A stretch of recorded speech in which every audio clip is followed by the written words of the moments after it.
Good evening, folks. We're going to get started, so I'd like to invite everybody to take their seats and look forward to a lovely program tonight. Thank you.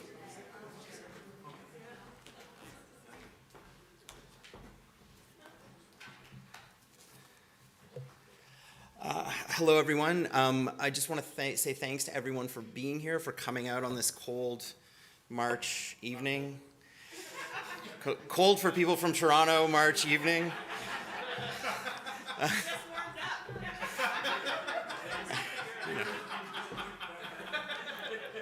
Wow, getting teased already. Anyway, whew, tough crowd. But I do just want to welcome everybody here tonight. I'm glad that we already have a sort of an attitude and an atmosphere of levity and happiness and celebration, because I think that's what we're here for this evening. Before I get too much into it, I do just want to welcome a few people who are here. I'd really like to welcome the Blaikie family. I know this is really important for them that we're all here with them, and I know that it's really important that we're restarting this year, that we'll keep doing this into the future in Bill's memory. Want to recognize a few people who are here as well, a few members of the provincial legislature, of course, Wab Kinew, who's going to welcome us shortly, but also Matt Wiebe, who is a close friend and was a close friend of Bill's and the Blaikie family, as well as Nello Altamare, Jamie Moses, and Mintu Sendhu. Thank you so much for joining us. Also a few others, current and former NDP members and activists. I know we have Muriel Smith in the audience, and it's really lovely to see you here today. And so thank you, everybody, for coming out. I see a lot of familiar faces, a lot of people that I got to know working in and through Winnipeg Transcona NDP politics and the NDP community. And so it's a real pleasure to have everybody here with us. We're just going to start then. I'm going to welcome up Stefan, and Diljit Brar as well. Thank you so much for joining us today. Thanks, Daniel. And I'm just going to now welcome Stefan Jonassen up to the microphone. Stefan is the chair of the University of Winnipeg Board of Regents and is going to welcome us all here. Thanks, Stefan.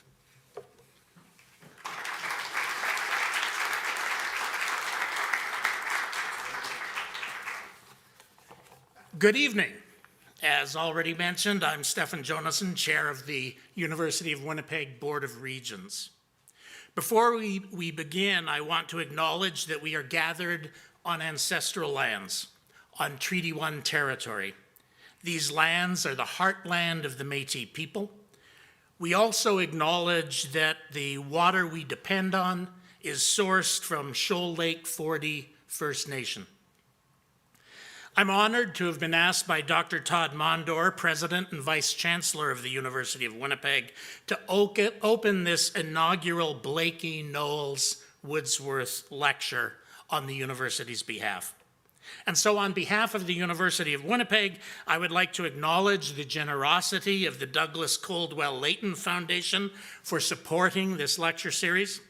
I'd also like to welcome our many distinguished guests to the campus, including members of the Blaikie family, Brenda, Rebecca, and Daniel Blaikie, and Jessica Blaikie Buffy.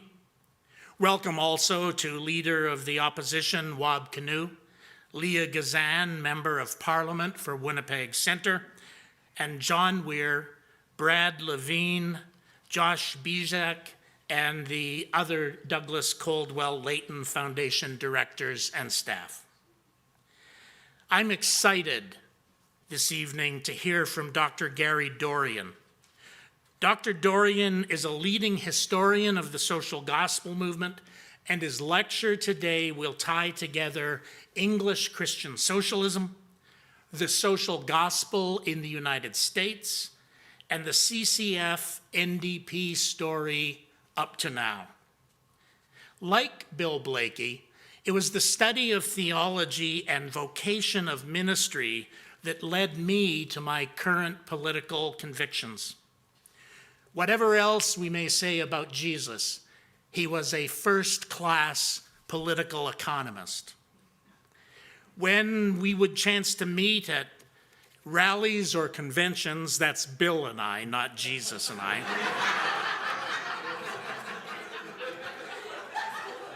In airport waiting rooms or on the street, Bill and I would inevitably chat about faith and social democracy. For we both remembered a time when they were inseparable in this country. It was former councillor Magnus Eliasson who first introduced me to Bill, his motivation being that he saw we had common interests and a similar path to social democracy. We shared the view that the church and its ministry have a role to fulfill in civil society, that politics is a sacred calling, and that the bagpipes are a sacred instrument, perhaps the most pleasing of all to God's ear. Bill prepared for his career in part as a student at this university, and we welcomed him home again after his many years of public service as an adjunct professor of theology and politics when he retired from active politics. That is, the first time. Last year, Bill sent me some images of the New Testament in Braid Scots, specifically the Beatitudes. Ye are the world's licht. A toon bigot on a hilltop is I seen. Think na I come to do awa wi the law or the prophets. I's no come to do awa, but to bring it to pass. And so it was that our friend Bill sought to bring the values of his faith to bear on public policy, that our country might be a toon bigot on a hilltop. It is my understanding that Bill Blaikie, prior to his death, selected Dr. Gary Dorrien as his first choice for this inaugural session in this renewed lecture series, as he felt a particular intellectual and political affinity with Dr. Dorrien's work. I'm glad we are able to be here to fulfill Bill's wishes and to honor his memory. I hope everyone has a wonderful evening.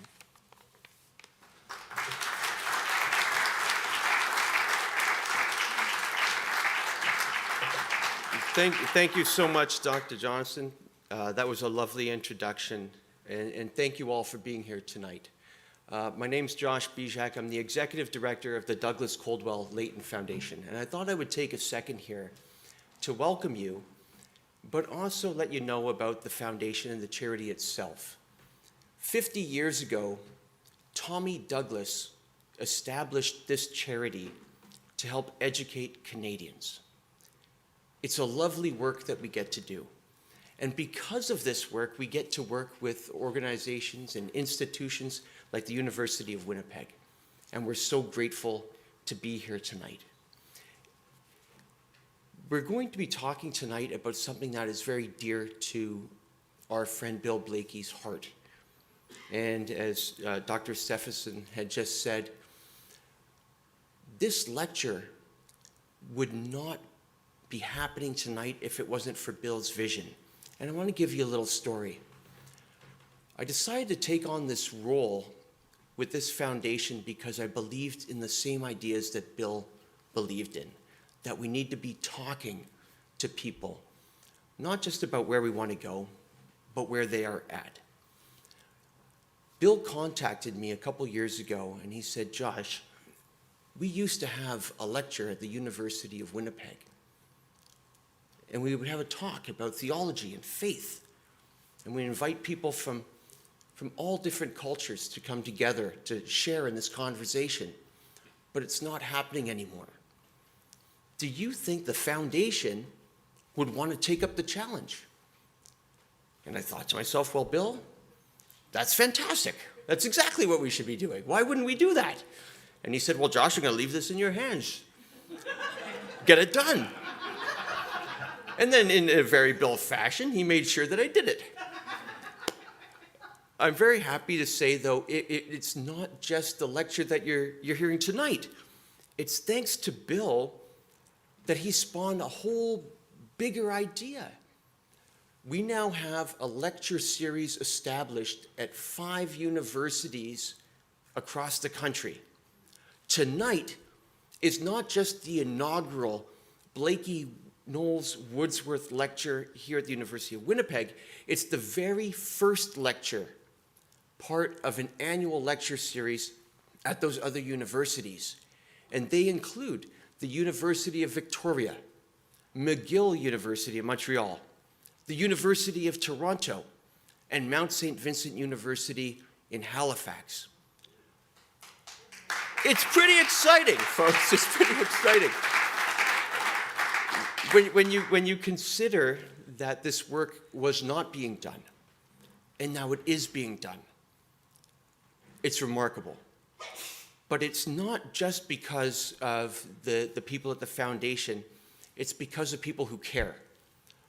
People like Bill, who wanted not just for us to get out and meet people, but wanted to have an impact in people's lives, in their communities, who wanted the best for people. And that's why I think that tonight's discussion regarding faith, regarding democracy, and its intersection in our society is so timely. So I hope all of you tonight enjoy it. I do encourage all of you, please do get to know the Douglas Coldwell Layton Foundation, visit our website, find out more about the work that we're doing. And I invite you, if you can't be there in person, please do join us online for the live stream. Tonight, I should recognize everybody who is at home tonight watching on the camera. Thank you for being here. All of our lectures are also streamed live. And so if you can't be with us in person, please do be with us virtually. With that said, I would like to welcome our next speaker to the stage, someone who I admire quite a bit, a good friend of mine, Wab Kinew, the leader of Manitoba's official opposition.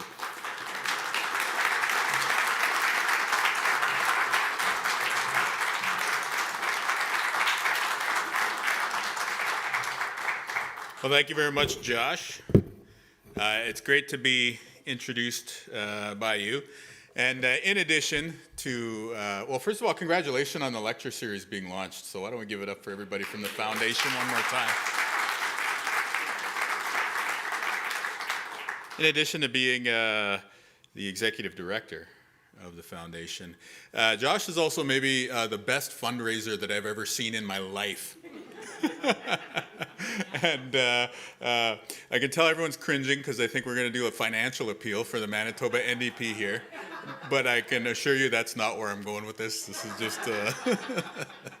is just some props to Josh. We were actually at Bill Reed's house. I think shortly after Jugmeat was chosen as leader, doing a fundraiser there, and it was part auction, part spoken word performance, and all around inspiring. And I was just looking at Josh up there working his magic and thinking, wow, it's great that New Democrats have this guy on his side. Absolutely. So I'd also like to thank the University of Winnipeg for hosting us this evening. And certainly this is a place I've spent a lot of time over the years, and it's great to be back in these hallowed halls. And I think it's significant in a few ways that the University of Winnipeg are our hosts here today. Obviously, Bill had a strong connection to the U of W. But on the topic at hand, the University of Winnipeg is nominally a secular institution, but it also has a strong intersection with the United Church in the governance of the institution as well, seeing as how, well, at least when I was involved, 10 of the seats on the board were named by the United Church. And I'm not sure if that's changed since, but still the case. Yeah. So I think that interlap of, secularism, the role of the church, the role of politics, the role of public institutions is certainly well situated for us to engage with here at the University of Winnipeg. And above all else, an excellent academic institution.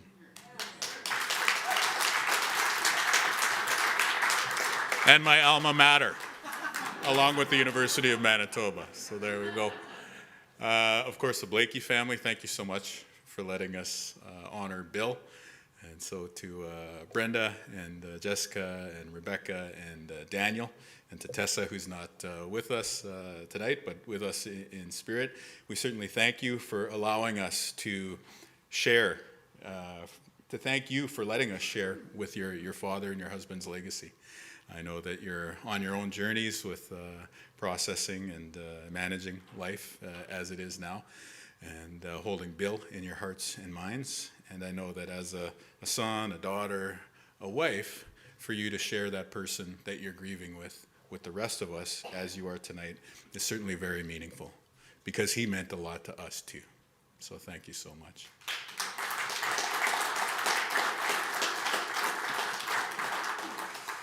And I did want to acknowledge, because there are so many great people here today, and we could actually introduce everybody by name because we're all friends and, you know, acquaintances and colleagues in some ways here.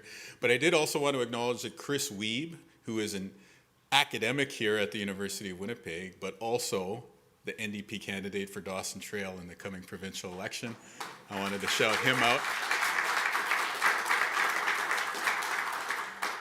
In addition to Muriel Smith, who is a remarkable trailblazer in the Manitoba NDP.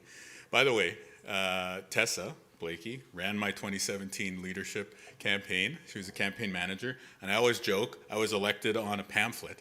Meanwhile, Muriel Smith had a policy binder like this thick for her leadership campaign. And so certainly the amount of intellect and horsepower that she brought to her political career, and that has continued in her community contributions, is unmatched. So Muriel, it's great to have you here.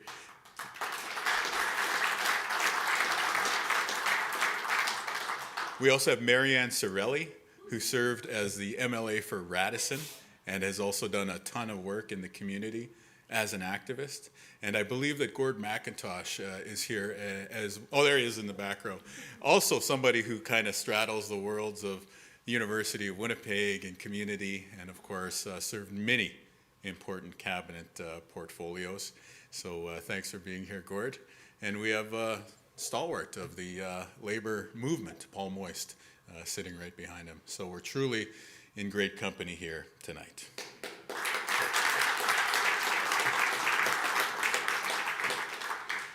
I think that the one insight that I just wanted to share is that I wanted to just point out something remarkable that I think that has happened organically with the NDP over the years. And this spans both the federal NDP and the Manitoba NDP as well. And I'll just share a bit of a personal anecdote and kind of get to the point after that.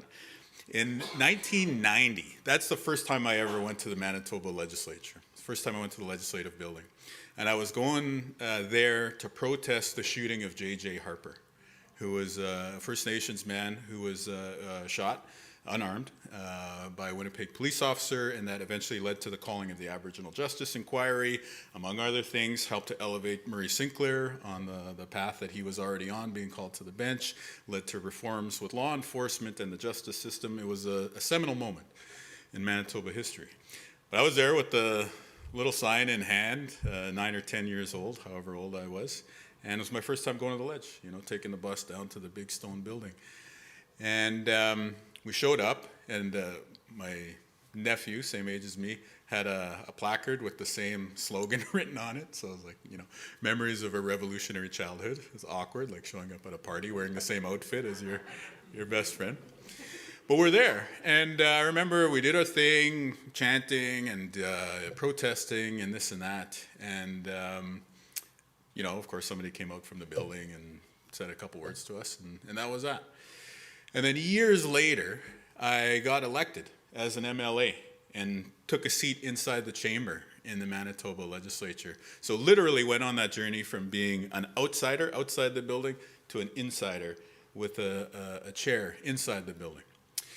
And I was telling this story, I was recounting this little journey here to Vic Schrader, you know, who's another contemporary of some of the folks in the room, former finance minister.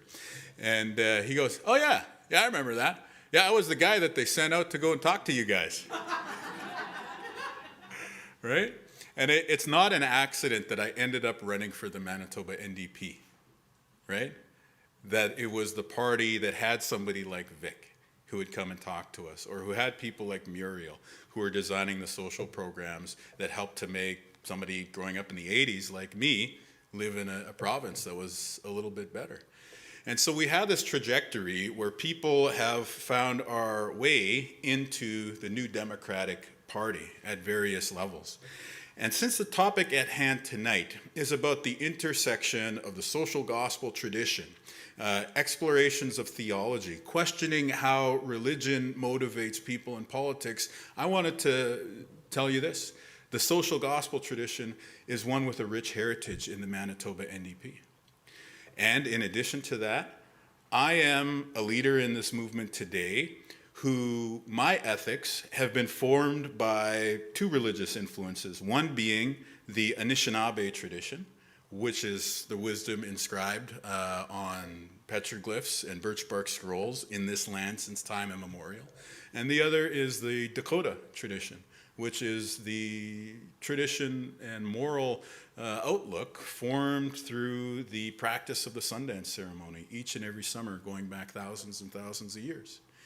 And so my question of what's right and what's wrong, what is politically valuable, has been formed by these indigenous schools of thought and these indigenous intellectual traditions. And we're joined here tonight by Diljit Brar, who, like our colleague Mintu Sandhu and like the federal leader Jagmeet Singh, comes from an ethical tradition that was formed in the Gurudwaras and who sought inspiration from the gurus who speak to the Sikh faith community. And as you reflect on our caucus colleagues who are here today, you have Matt Wiebe, who comes from the Mennonite tradition. You have Jamie, who's from the Protestant tradition, I believe. Catholic? Okay, sorry. I apologize. I am a sinner, and I will atone for it in the afterlife, if not immediately.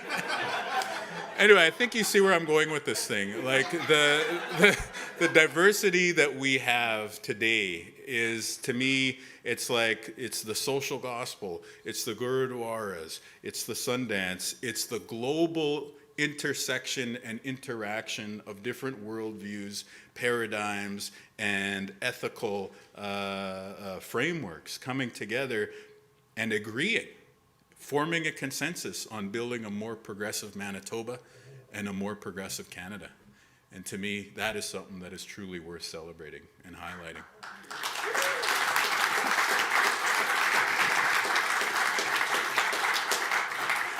And of course, our dear friend David Woodbury would always say, "That sounds good, Wab, but what about us godless socialists?" And to you, I want to say, yes, you are an important part of this thing as well. And so as we, bring it back to Bill and bring it back to the social gospel tradition, like, what can we say about Bill Blaikie? Like, we can say that he was an intellectual, absolutely.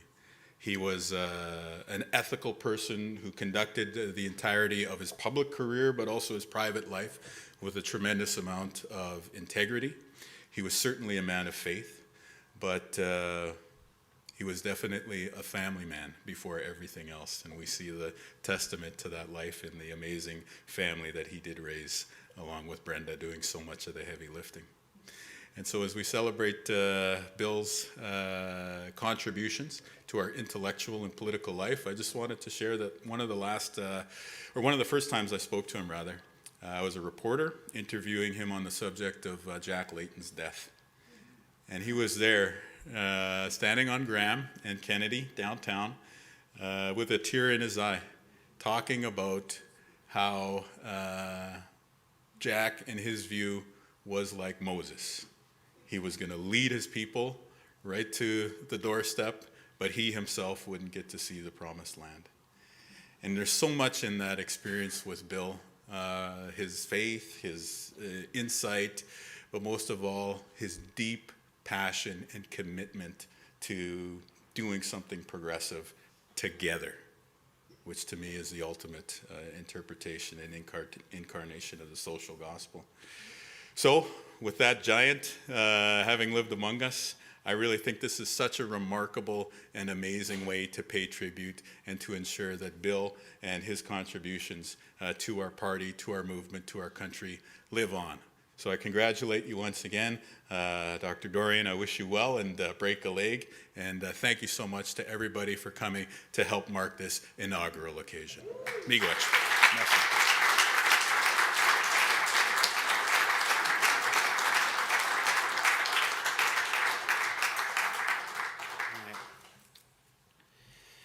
Okay. Lovely stories, lovely memories. I'm here to introduce the Reverend Dr. Gary Dorrien. I'd also maybe like to tell a little story as well, because I feel like that's what we're doing. But it's last night. So yesterday, I went and picked up Gary from the airport. We came back to the hotel, and Josh and I and Gary sat down and had a lovely dinner. I think we started eating at 6:30 or 7, and we wrapped up at 9:30 or 10. Drinking wine, drinking beer, and talking about the social gospel, talking about Bill Blaikie, talking about the history of the NDP and the CCF, talking about the Democratic Socialists of America, talking about our own histories and our own pasts and our own religious experiences. And it was a really powerful moment for me, and I mentioned this to Gary and Josh as we were winding up, and I said, this reminds me of nights with Bill, often in the House of Commons in that big West Block office that he had for so long. In my time, it was me and Bill and Jamie Burgess, who we lost last year. We would spend the day together working hard, putting out householders, putting out leaflets, preparing for Justice Committee or Trade Committee or whatever. There'd be a late night debate. We'd stay there. And the best nights were the nights that Bill invited us into his office and took out a bottle of scotch. And we would sit around for hours talking about ourselves, talking about the NDP, talking about what we wanted, talking about the social gospel, talking about everything. And it was such a place, and it was such an experience of intellectual curiosity and excitement. And I'm really pleased that we can continue that discussion and that exploration together, and that we've been able to invite the Reverend Dr. Gary Dorrien to participate in this process tonight and to do this with us tonight here in Winnipeg. So I'm very pleased that we were able to do this and that Dr. Dorrien was able to join us. I will tell you a little bit about Dr. Dorrien and introduce him to you before he starts on his talk and his discussion. Dr. Dorrien was a favorite of Bill Blaikie's. Bill and I talked about him the last time we spoke in person, and he was very excited about the idea that Dr. Dorrien would be the speaker for this series. Dr. Dorrien is the Reinhold Niebuhr Professor of Social Ethics at the Union Theological Seminary. He's a professor of religion at Columbia University. He spent the bulk of his academic career at Kalamazoo College, where he was the Parfait Distinguished Professor. He is also, like Bill, an ordained priest, in this case an Episcopal priest, and so has also served in the ministry as well as in academia. He has many theological and academic degrees, and he is a very prolific author with over 20 books to his credit and over 300 articles. He's written on the fields of social ethics, philosophy, theology, political economy, social and political theory, religious history, cultural criticism, and intellectual history. He is a leading authority on the history of the social gospel and on democratic socialism in the United States. And not only has he been an academic and a religious leader, he also has been active with the Democratic Socialists of America, right? Active intellectually, active politically, active religiously, to bring about heaven on earth, in the words of J.S. Woodsworth. Interestingly enough, he's also quite an athlete. He had a career as a college and semi-professional baseball player. Unfortunately, that was cut short by injury, but I think we are the luckier for it because he can be here with us today as an intellectual and as a student of the social gospel and social democracy. His most recent book is American Democratic Socialism, History, Politics, Religion, and Theory, and it's been called the definitive history of socialism in the United States. So please join me in welcoming the Reverend Dr. Gary Dorrien to the stage.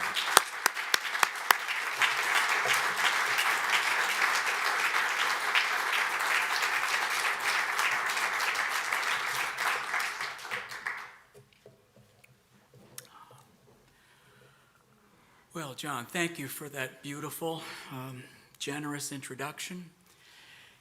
Dear friends, I am deeply honored to be with you this evening to inaugurate the Blaikie, Woodsworth, Knowles lecture.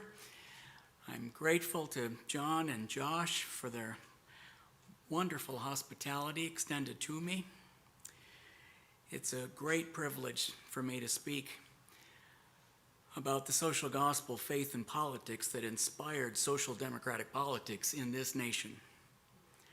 I've long wistfully admired the founding social gospel work of Salem Bland and J.S. Woodsworth in this city, which led to the Cooperative Commonwealth Federation, Tommy Douglas and Stanley Knowles, the founding of the NDP in 1961, provincial governments in 6 provinces, and the entire NDP tradition, all of which was carried out forward at its very best by Bill Blaikie. My admiration is wistful because the Canadian social gospel inspired a social democratic politics that soared past anything comparable in the U.S. American vineyard in which I have labored for 50 years. It was a rather heavy burden to be told, yeah, Bill Blaikie wanted you to do this. And I've thought about it a lot, okay, what did you want, Bill?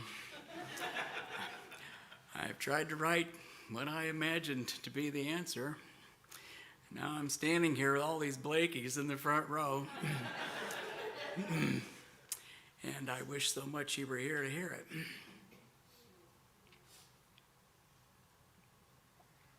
The social gospel was a revolution in Christianity for contending that churches operated for centuries with the wrong hierarchy of topics.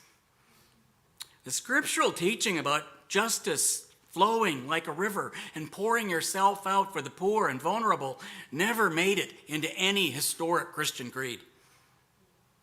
The social gospel called churches into the social and political work of building a morally decent society and struggling for justice. In England, the social gospel had a backstory going back to 1850 before it soared dramatically in the 1880s. In the USA, it arose in the 1880s in a white church tradition and, in parallel fashion, in a black church tradition. In Canada, it was just a handful of individuals in the 1890s, but it bloomed into the treasured and ongoing tradition that we celebrate tonight. In England, the social gospel was called Christian socialism, which is what it should be called. A story beginning in 1850 with the fabled Anglican trio of Frederick Denison Morris, Charles Kingsley, and John Ludlow. Morris was the leading Anglican theologian of the 19th century.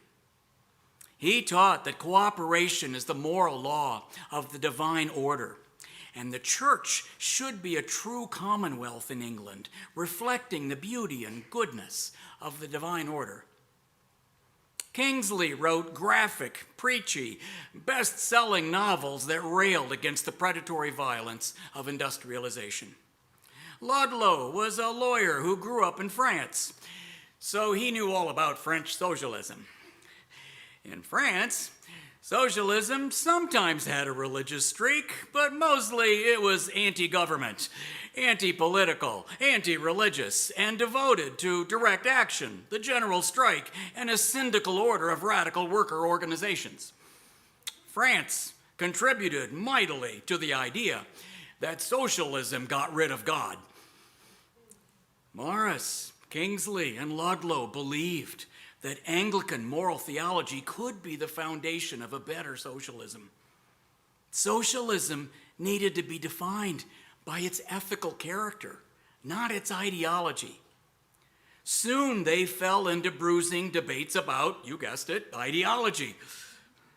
Cooperatives are good, but should we want the state to finance cooperatives?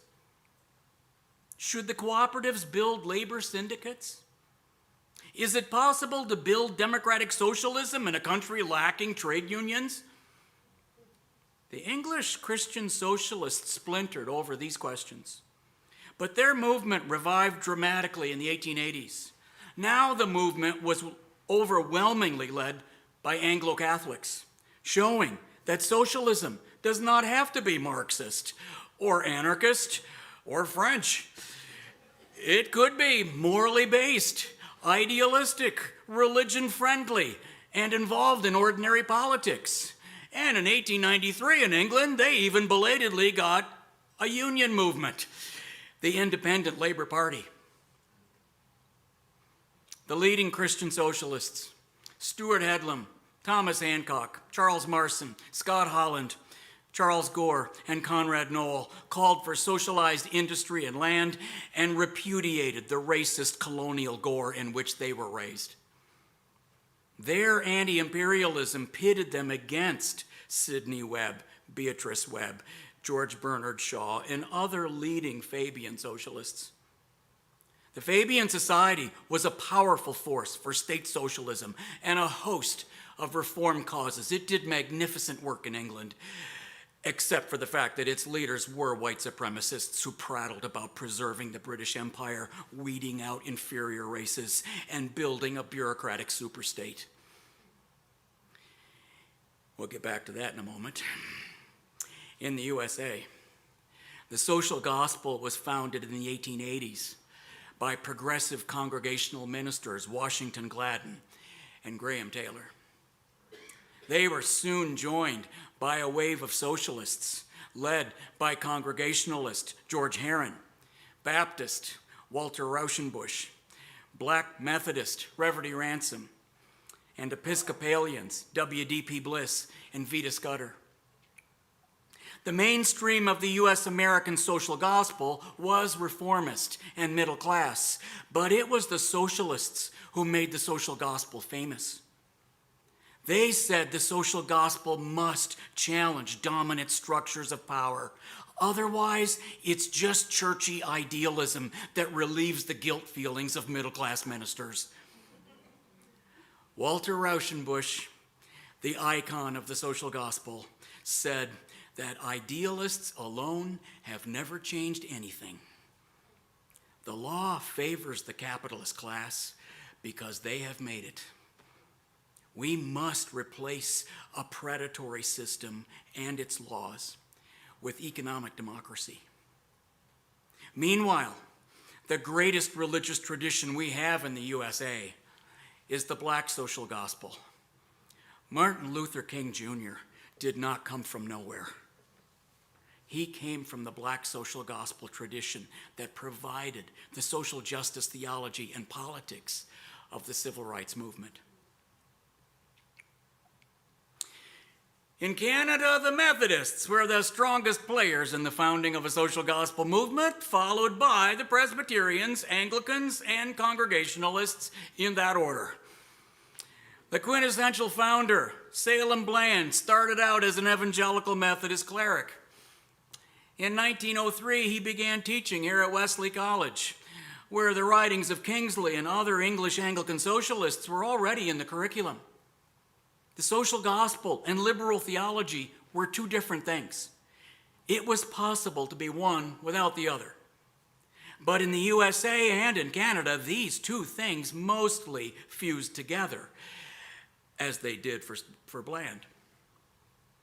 Liberal theology, wherever it arose in Europe and North America, was defined by 6 things. It navigated a third way between dogmatism and skeptical disbelief. It insisted on the right to intellectual freedom. It accepted biblical criticism. It allowed science to explain the physical world. And it looked beyond the church for answers. And it sought to be relevant to the modern world. The oldest stream of liberal theology was in England, but it was just a trickle until the 1890s. In Germany, liberal theology had a highly distinguished intellectual run until it crashed just after World War I. In the colonies of New England and later the USA, liberal theology had humbler beginnings that yielded a 7th plank, the social gospel. Bland and his successors in Winnipeg, J.S. Woodsworth, William Irvine, William Ivins, inherited this recent U.S.-American trend of combining liberal theology and the social gospel. Both things were controversial. Liberal theology tore apart all orthodoxies based on a doctrine of infallible authority. And the social gospel was equally novel and threatening. To be either of these things, much less both, in 1900 was always to incur some kind of trouble with the church, or at least some people in the church.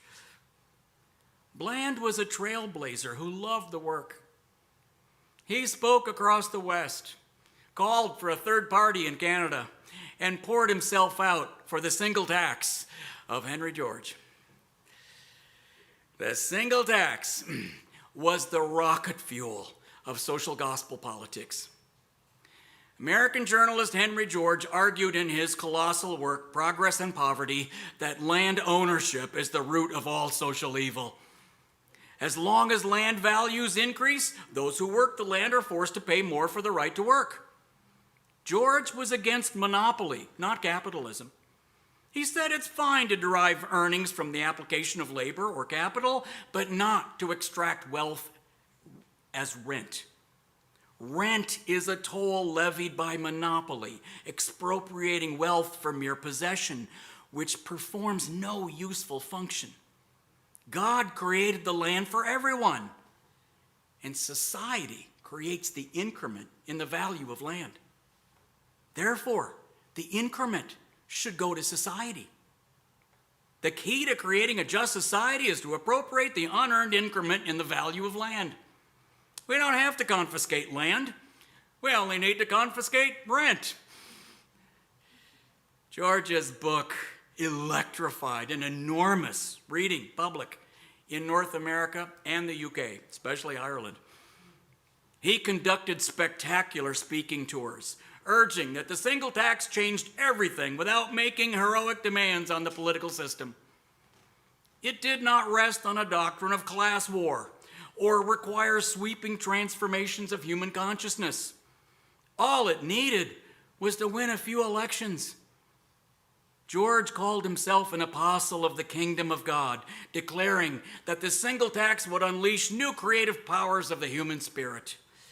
If rent were abolished, the sterile waste of centuries of parasitic landlords would be just wiped away. Virtually all socialists in North America and the UK who were not Marxists advocated the single tax until the mid-1890s, when they dropped it as a mere reform. Christian socialists and social gospel reformers did not let go of it.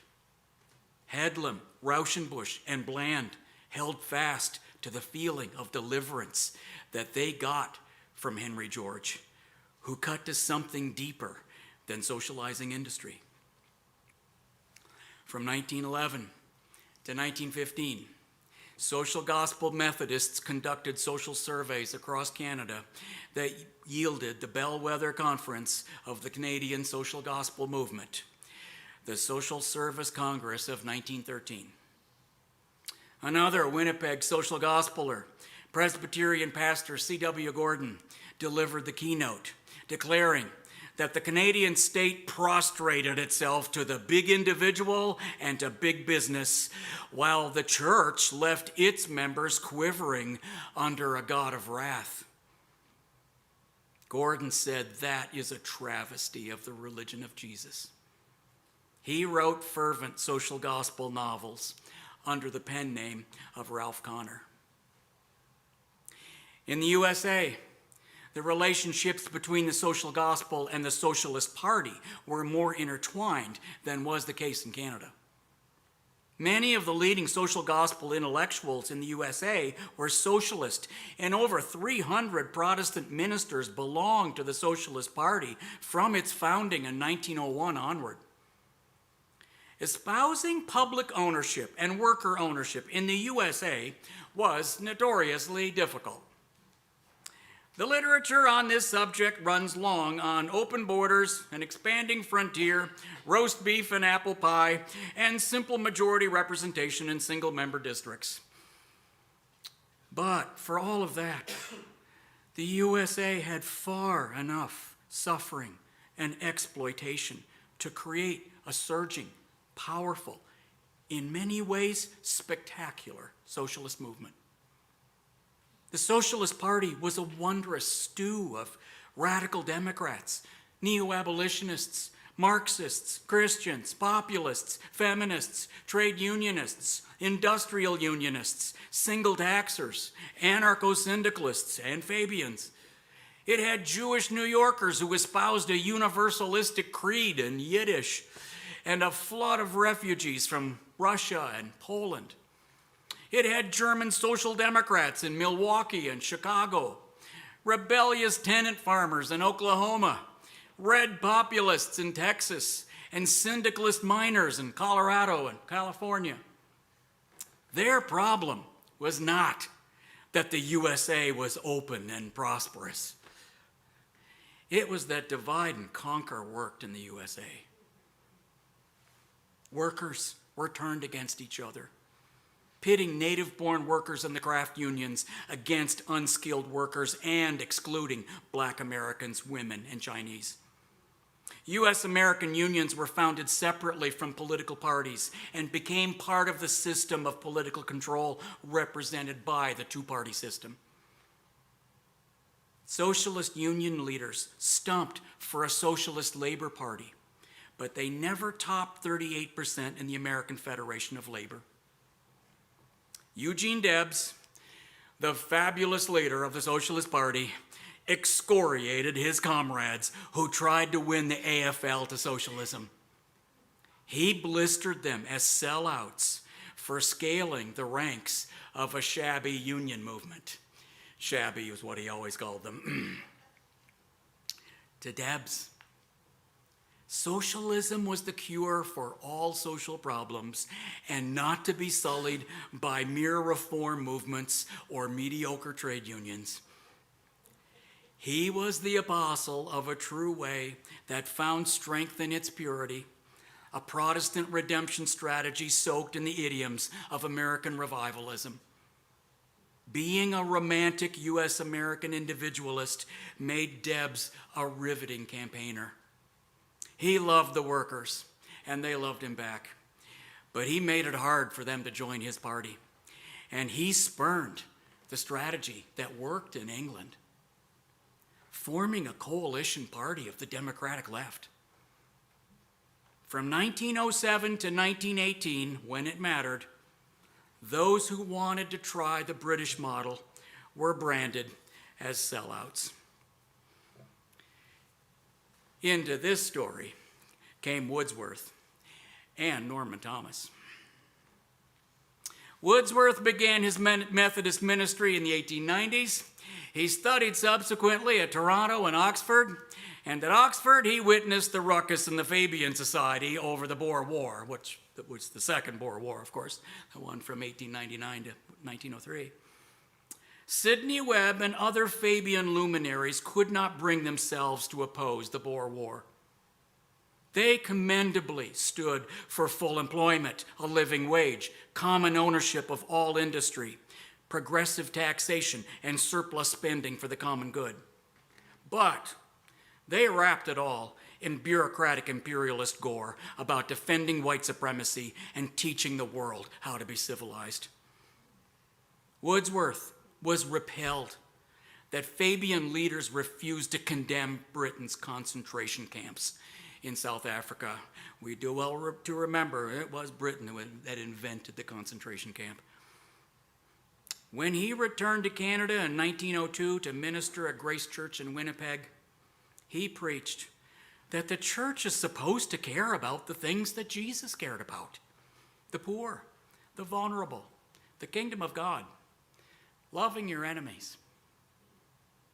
Meanwhile, Norman Thomas was gently raised in Marion, Ohio, and studied at Princeton University, where Woodrow Wilson was the president. Thomas moved on to Union Theological Seminary, graduated in 1911 and took over as pastor of East Harlem Presbyterian Church.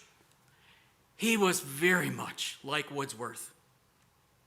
Shortly after Thomas and Woodsworth embraced the social gospel, they lost interest in other aspects of faith and doctrine. They were enthralled by Rauschenbusch's books, but they dropped much of his theology. Woodsworth and Thomas had a nagging sense that if they didn't believe the doctrines they used to believe, they should not be in the ministry. Liberal theology never quite sank into them. They were too literal for that. The Manitoba Methodist Conference was far more forgiving of Woodsworth's theology than he was. He kept trying to resign, and they said, "No, please don't resign. We want to keep you." Then World War I drove Thomas and Woodsworth out of church ministry. In the USA, most of the social gospel movement was strongly anti-war until 1917, when Wilson declared his crusade to make the world safe for democracy. Wilson knew how to flatter the moral pride and patriotism of U.S. Americans. He crafted brilliantly idealistic speeches to get a stampede going. Social gospel ministers had preached that the war was an imperialist travesty of slaughter and ruin with no redeeming purpose. Then they took it all back, feeling compelled to recycle Wilson's golden phrases once the U.S. went in. Thomas was a rare and lonely holdout. If intervening would have been evil in 1915, what was so different now? That Germany sank American ships carrying munitions? Thomas implored the Presbyterian Church not to roll over for Wilson's war. Then he joined the only national U.S. American organization that held out against the war, the Socialist Party.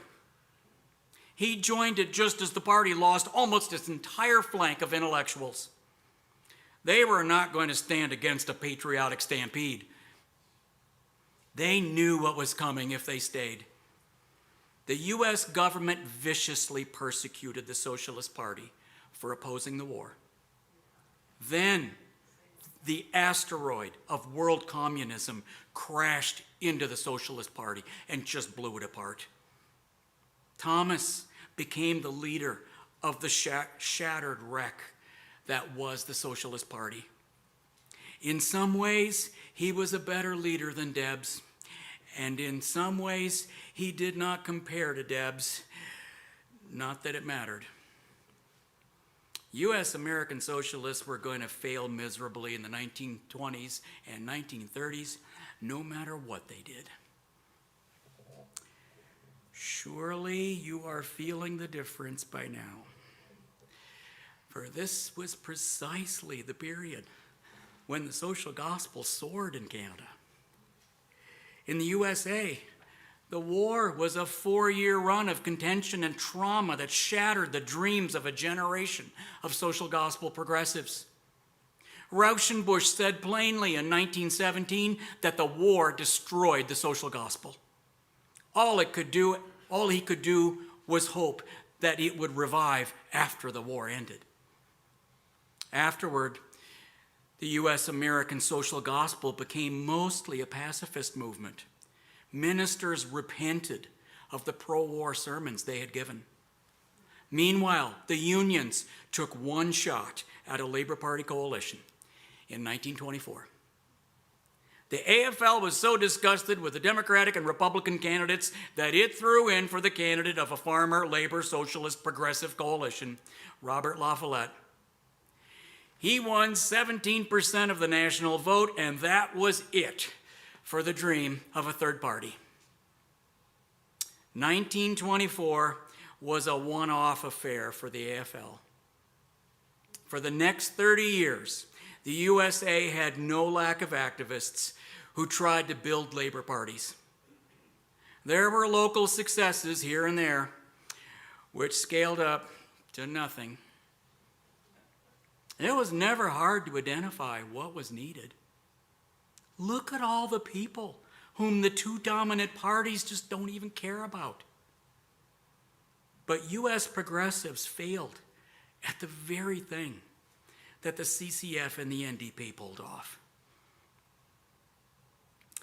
In Canada, there was no dramatic contention over entering World War I. Canada was automatically in the war as soon as Britain declared it. Very few Canadian social gospelers joined Woodsworth and Ivins in opposing it. The churches mobilized to support the war effort. In English-speaking Canada, the war engendered a sense of social solidarity. Here it could be said, without seeming ridiculous, that fighting for democracy in the war and for industrial democracy at home were aspects of the same struggle. Woodsworth paid a price for opposing World War I, and Bland paid a price for annoying the trustees at Wesley College. In 1916, Woodsworth won a coveted position as director of the Bureau of Social Research for 3 provincial governments, but he was fired for opposing conscription. He took another church ministry position in British Columbia the following year, but that ended badly because people resented his position on the war. Meanwhile, Bland was fired from Wesley in 1917, ostensibly in a staff reorganization necessitated by a financial crunch, though he never bought that explanation. Bland wrote to Woodsworth, telling him not to worry. "A new world is dawning," he said. "There will be plenty of work in it for both of us." And so there was. Woodsworth came back to Winnipeg in 1921. He ran for the House of Commons as an independent Labour Party candidate and was launched in electoral politics.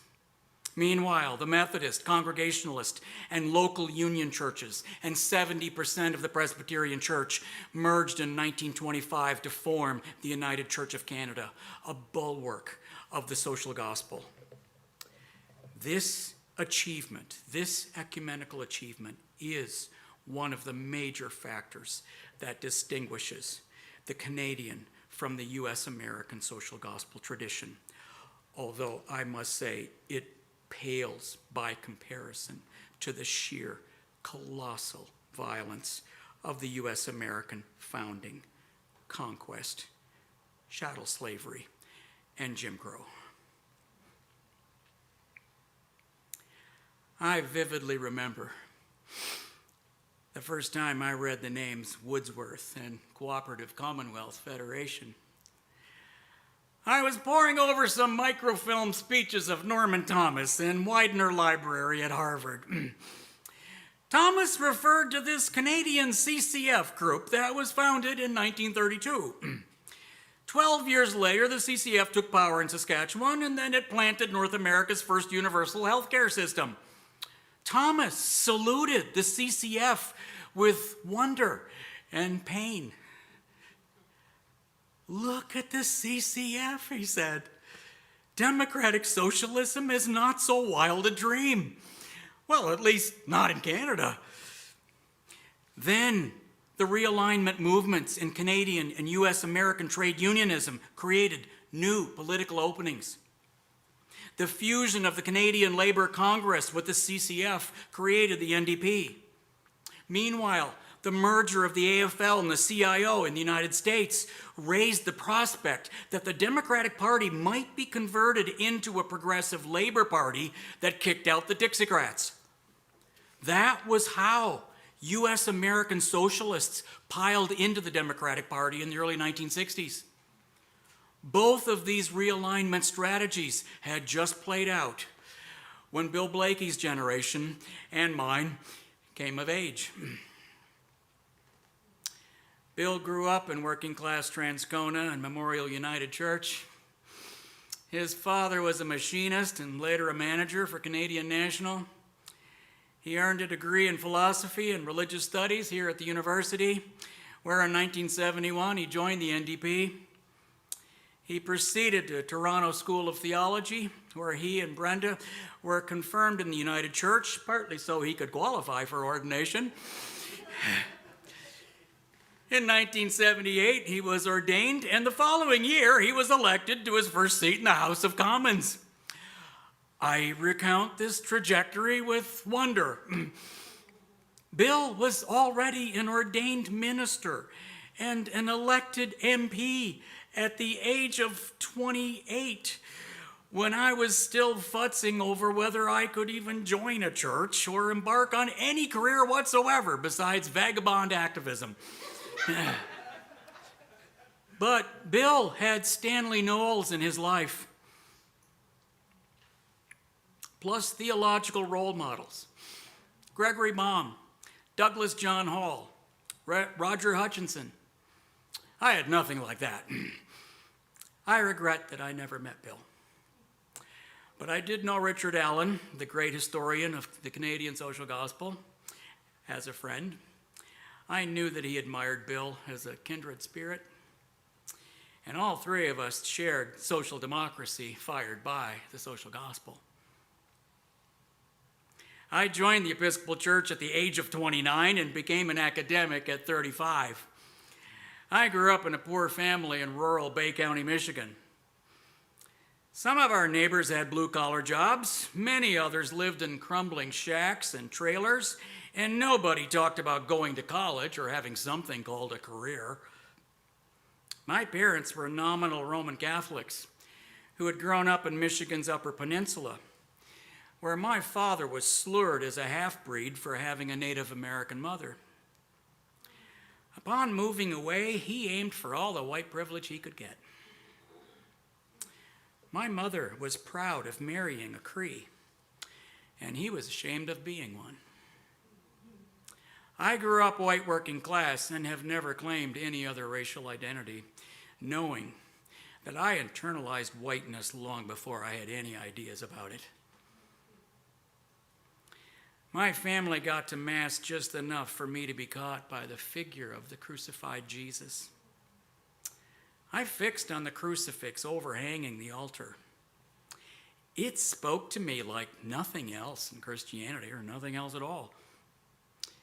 It was strange and stunning that in this religion, the God figure suffers and dies on a cross. Meanwhile, at school, they said the USA was the world's greatest nation in every way and just the greatest ever. The great demonstrations in Birmingham and Selma taught a very different lesson. My first book reading obsession was the civil rights movement. In high school, I was a high-profile athlete, as you heard, in a large school that was a powerhouse in sports. Otherwise, I would not have made it out of mid-Michigan. When Dr. King was assassinated, he became a Jesus figure who died for us. These cross stories about Jesus and Martin Luther King folded together in my mind and heart the extent of my religious worldview when I squeaked into college to play sports. All these years later, it is still my bedrock. I had 3 experiences in college that propelled me to a highly unlikely career path. The first was reading a book that also influenced Martin Luther King and Bill Blaikie, Christianity and the Social Crisis, by Walter Rauschenbusch. It thrilled and amazed me. Rauschenbusch described the teaching of Jesus as a message of radical social transformation. He said Christianity obscured the revolutionary spirit of the gospel, and it's not too late for the church to change. The church is supposed to be a new kind of community that transforms the world by the power of Christ's kingdom-bringing spirit. The idea of the growing commonwealth of God is not just part of Christianity. It's the central thing holding all the rest of it together. Christianity is a kingdom movement that carries God into everything. In a chapter with a Leninist title, What to Do, Rauschenbusch made a scintillating case for radical democratic socialism. His liberal theology and radical politics were just both wildly intoxicating to me. For years, I had puzzled that Christianity hardly ever sounded like Martin Luther King. What was missing? Rauschenbusch had arguments about that, and he expressed brilliantly the vision of a social justice faith. There were obvious problems with Rauschenbusch. He loved idealistic rhetoric. He said almost nothing about racism until near the end of his career, and he was stridently anti-Catholic, but he soared above everyone except Martin Luther King in expounding the social gospel. Meanwhile, I was an assiduous reader of James Baldwin, so I naturally came upon two recently published books, Black Theology and Black Power, and A Black Theology of Liberation by James Cone. I told our president at Alma College about Cone, and to my surprise, he said, well, we should invite this Mr. Cone to campus. Well, James Cone rocked our campus with a fusion of his two books, a brief excursus on a song by the Rascals, and a stunning conclusion that was just for us. He talked about slave ships and auction blocks and lynching. He explained that black theology interprets Christianity and the American experience from the perspective of oppressed black Americans. He said very hard things about white liberals, white Christianity, white conceits, and Martin Luther King, describing white Americans as racists who couldn't imagine giving up their whiteness. He lightened the mood for a moment with a song that everyone knew, All the World Over, So Easy to See, People Everywhere Just Want to Be Free. Then he held up a copy of our course catalog and ripped it to shreds. We were being taught white theology, he said, and white philosophy, white sociology, white psychology, and white everything else, as though nothing but white thinking counted as thought. And all of it paraded in the name of universality and the liberal arts. I knew Baldwin's books by heart, so I could see that Cone was doing something similar in theology. James Cone was the founder of Black Liberation Theology, declaring back then that the last thing that black people need is to integrate with white people. He was a latecomer to accepting that feminists had quite similar critiques that actually applied to him and to male domination. Years later, he became my closest friend and colleague, one of the great privileges of my life. Meanwhile, back in college, I wrote a senior thesis on Marxism that evoked a question from my teacher. Do you know Michael Harrington? You think like he does. No, I had never heard of Michael Harrington. But upon reading his books, I found a lodestar. Later that fall, in 1974, I was a student at Harvard when Harrington came to promote his new organization, the Democratic Socialist Organizing Committee, DSOC. The person who introduced him said two things. One, Harrington was the successor of Norman Thomas, and two, he was the author of The Other America, the book that launched the war on poverty. Mike gently reintroduced himself. He had also written a book titled Toward a Democratic Left, and a big book on socialism. Perhaps some of you would be interested in these books? They meant far more to him than The Other America, a puffed-up version of a magazine article. As for succeeding Norman Thomas, Mike blushed at the title. In 1974, he was just beginning to earn it.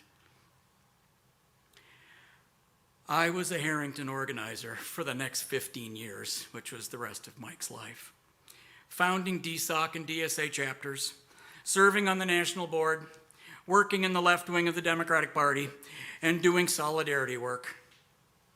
DSOC compensated for its tiny membership by attracting high achievers in the unions, the academy, social activism, and the Democratic Party. We were in the Democratic Party because we had internalized the humiliation of the Norman Thomas years. But two things enabled us to play an outsized role within it. We were better at liberals than defending the welfare state, and we had a bunch of high-powered union leaders. Jerry Worf, Vic Gottbaum, Doug Frazier, Bill Winpesinger. Mike was proud that he recruited them to democratic socialism. He treasured his friendship with Ed Broadbent, and at any moment, he could tell you exactly how the NDP was doing. Mike was a buoyant activist who tried to make democratic socialism speak U.S. American. He gave learned, brilliant, three-pointed, captivating speeches, 100 per year for 30 years, to the end of his days in 1989. And it cheered him in 1988 that the NDP won 43 seats in the federal election, although he was hoping for more. Bill Blaikie was a stalwart of the NDP through those years. With dignity and intelligence, he served as the party's health critic in the early 1980s, environmental critic in the mid-1980s, external affairs critic in the late 1980s, and taxation critic in the early 1990s.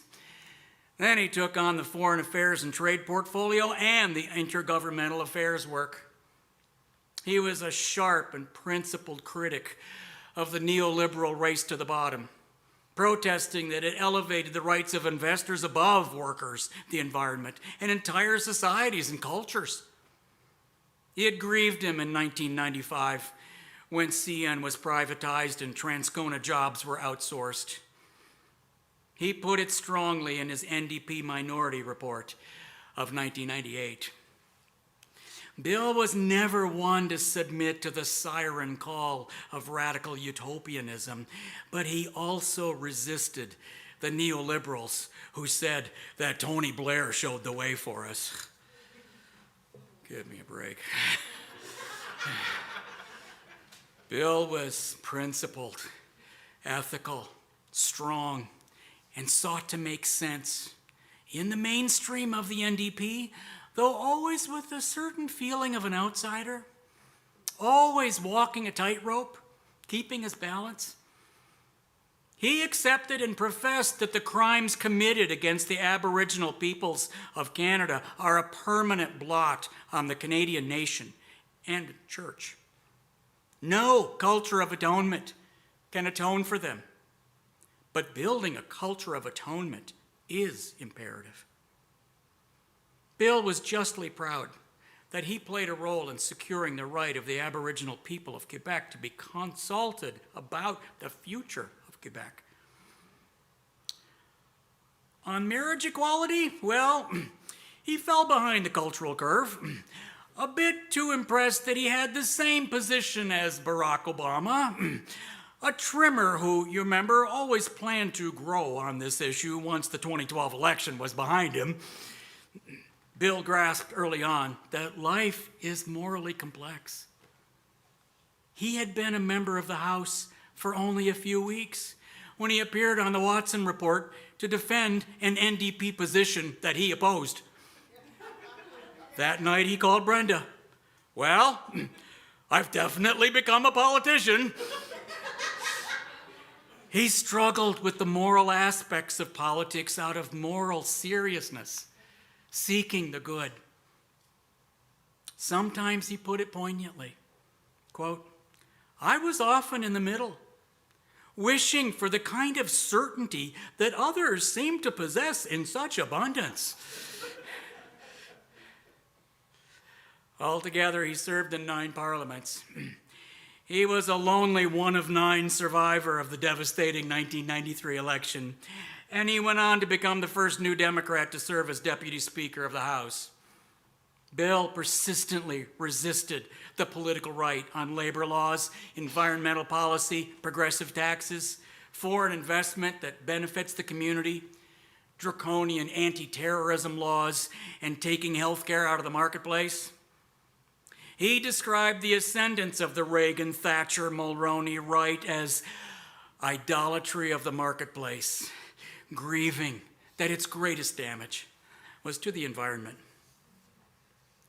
When NAFTA swept through the legislature in 1994, Bill protested that at least Mexico had the self-respect not to give away its energy sovereignty.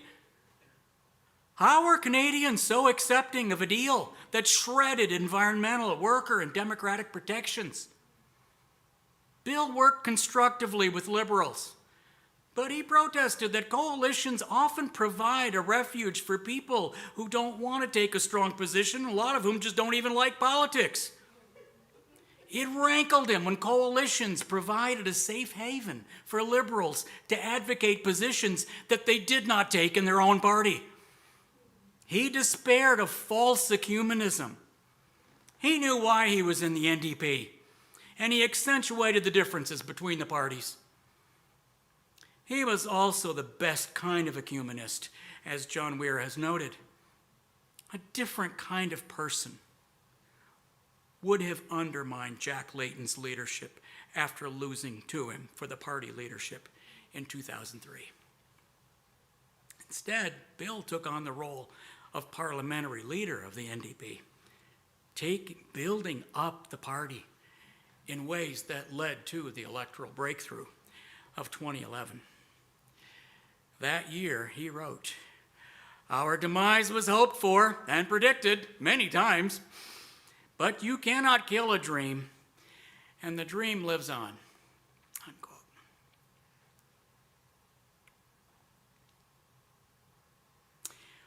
Walter Rauschenbusch had 5 daughters. All 5 of them dropped his religious faith, and all 5 of them carried on his social justice convictions. I thought that was a pretty impressive legacy until I read about the careers of Rebecca, Daniel, Jessica, and Tessa Blaikie. After Daniel won for the first time, the one thing that Bill said to him was, "Stay close to your family." Well, certainly he did.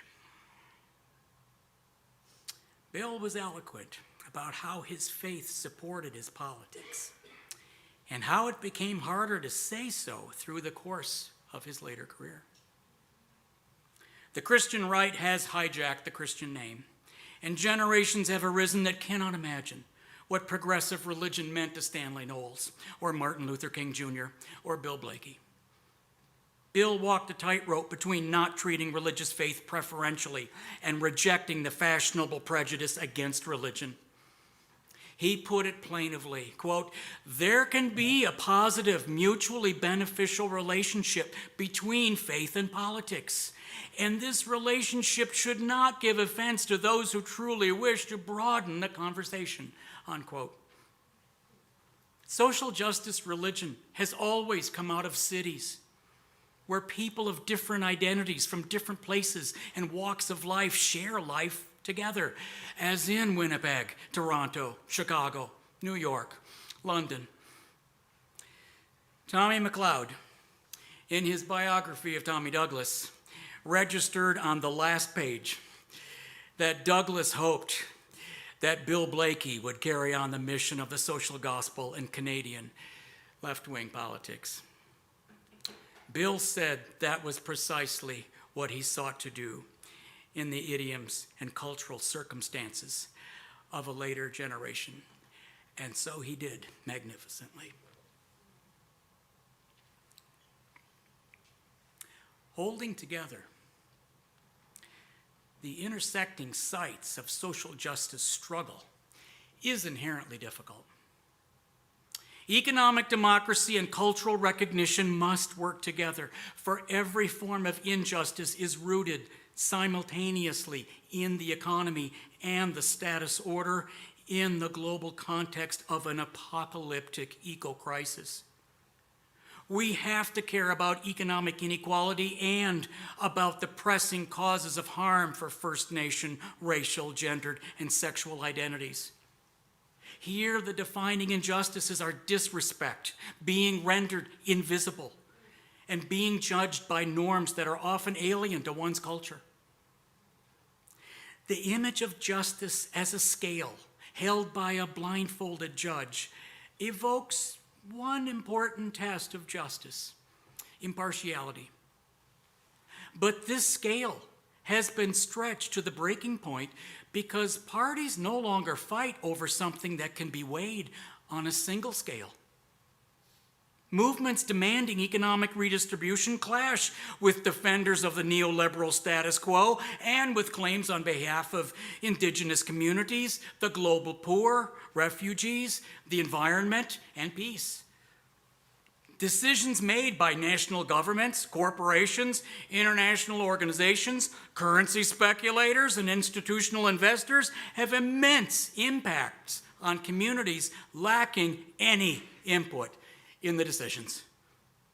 The question of who are the subjects entitled to economic justice or recognition must be addressed on the stage of politics, the place where movements for equality, recognition, and eco-justice take place. We need the noble, grinding, denigrated work of politics more than ever, now that it's failing us, yielding right-wing nationalist governments across the world. The defining political injustice is to be misrepresented, to be wrongly prevented by a rule or boundary from participating equally with others. The deepest form of it is when the boundaries of a community are drawn to wrongly exclude some people from participating in contests over justice. The socialist feminist theorist Nancy Fraser calls it misframing, the denial of a right to have any rights. If you have no standing, you cannot struggle for redistribution or recognition or a world that's tolerable, that we can live in. I have some disagreements with Nancy Fraser, but we share a fundamental conviction. All who are affected by a given structure should hold moral standing as subjects of justice in relation to it.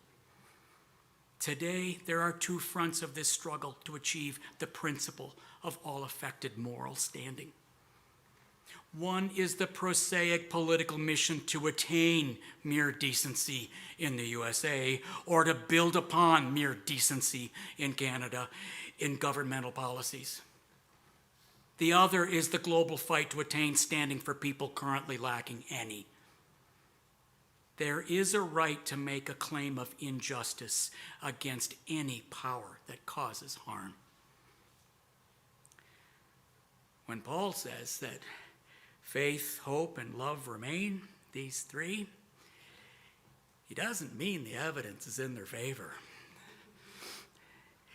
He means they remain, they abide, regardless of the evidence.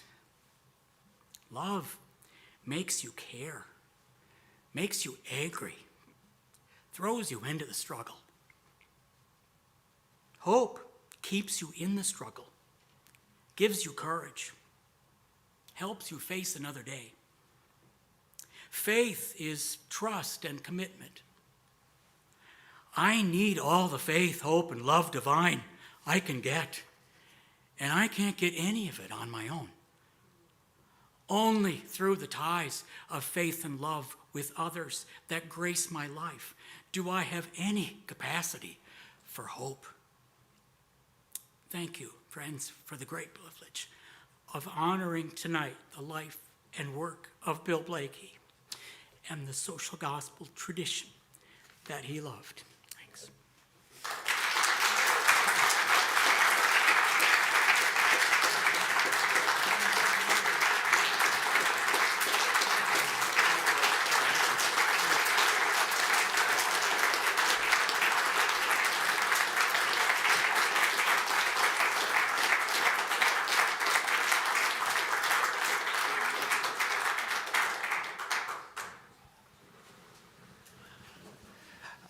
Thank you so much, Gary. We're now, Rebecca and I are now going to participate in a short conversation with Gary and maybe talk a little bit in more depth about some of the points that he raised in his talk. I can start. I thought it was very powerful how you ended with Paul's statement about love, hope, and faith. One of the sentiments that brought me to the social gospel was here at the University of Winnipeg reading about J.S. Woodsworth and reading about his idea of the sin of indifference, the fact that the greatest sin was this indifference to the suffering and the struggle and the injustice faced by your fellow humans. And I was wondering if you could maybe talk about the importance of love, the importance of compassion, the importance of these virtues in socialism underpinning how we view the world, the future that we want to share with everyone. Thanks, John. Firstly, I would say having the Blaikies in the front row made it harder for me to reach this ending. I still feel like I haven't quite gotten there and recovered from it.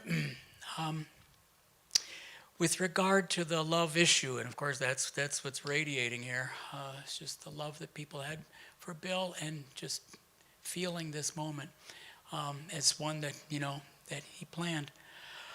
I do think that love is absolutely central. I don't know of any way even of religious people being involved in it that isn't motivated by this. I mean, I guess you could be a religious person and still be compartmentalized in some way that's just motivated by some ideology that you hold. And in fact, I think that describes a great deal of what in fact happens out there. That a great many people who are actually just, they're kind of one person over here on Sunday, or even hear the gospel in some way that somehow conforts with what they otherwise are doing over here. And yet, in my experience, this is one of the reasons why I have always sort of held on to that liberal progressive way of construing, of hearing the gospel and even talking about it, because here, this is a religious tradition that wasn't ashamed of talking about this, and that took a fair amount of ridicule for it. I mean, I wear Reinhold Niebuhr around my neck, right? I am the Reinhold Niebuhr professor at Union Seminary. And I go around the USA, and there are a whole lot of people who just expect me to, talk like Reinhold Niebuhr because they haven't read my books, right? They just think, oh, well, he'll be like that. Well, I love Reinhold Niebuhr, and I've got an awful lot of Reinhold Niebuhr in me. But, he was just terrible on this subject in so many ways, just denigrating people for whom indeed that the love they had for others is what held them, is what motivated them, and is what they wrote about when they wrote. They can't write about something else that isn't this Christian love that throws them into the struggle and keeps them there and makes them angry and just even helps them face another day. That when they get that question, but how do you have any hope at all? Well, it's just, how can I be otherwise? I love people. I'm motivated by the very love of God and have to will better for them. So the fact that we have, not just in right-wing Christianity, but just right within my own tradition, I got a tradition of sort of denigrating this, and just saying, oh, it's sentimental, and people talking about their feelings and so on. We can't have that. That's an issue not just over there, but within even the tradition that I'm in. And this is one reason why I've been a stickler for years of just pushing back against it, saying there were certainly very good reasons for Niebuhr to attack liberal Protestantism as he did all through the 1930s and 40s. But, he lived to regret it. In his later life, he did say, I was way too polemical, way too judgmental. I used the word stupid way too often, right?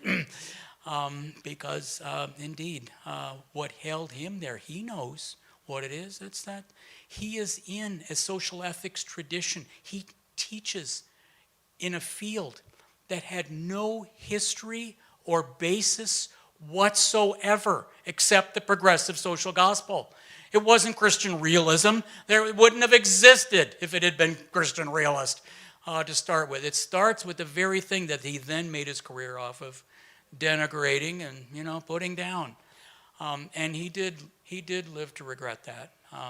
He thought of it as just being so 10 feet tall, that it was so powerful that you couldn't hurt it. But of course, he did do damage against it.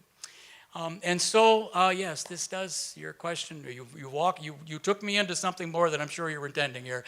But as you'll see, yes, I walk around carrying this all around the USA, especially in seminary and theological context, where people are still somehow expecting me to sound like that. And yet, I think no, the liberal social gospel got that right, and was not wrong for living there, for holding to it. It was, you could certainly say, in some ways, certainly in the U.S. context, certainly in certain moments, it operates in ways that you would wish better. And of course, here I agree. Of course, it's as neighbor said. I mean, it does bleed too readily into a kind of middle-class idealism that's just innocuous and that's really just churchy, that kind of churchy talk that doesn't change anything. But then that's why I always push back with this reminder, Walter Rauschenbusch was as powerful on that subject as could be. You just don't remember it this way, right? Rauschenbusch is repeatedly talked about in a way that just simply stereotyped, and not remembering, why he was a democratic socialist and really a really strong one. Some heavy stuff, eh?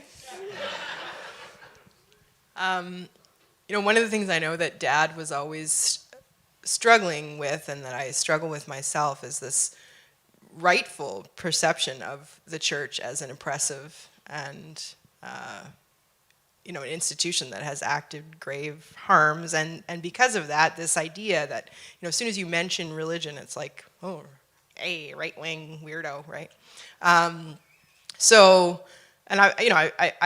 found myself as, and then I will admit, again, like forgetting the story in the Bible, but I know there's one where you deny it, right? And I've been in some pretty radical left circles where, I'm not going to mention how I grew up in the church. That's not going to go over well here today.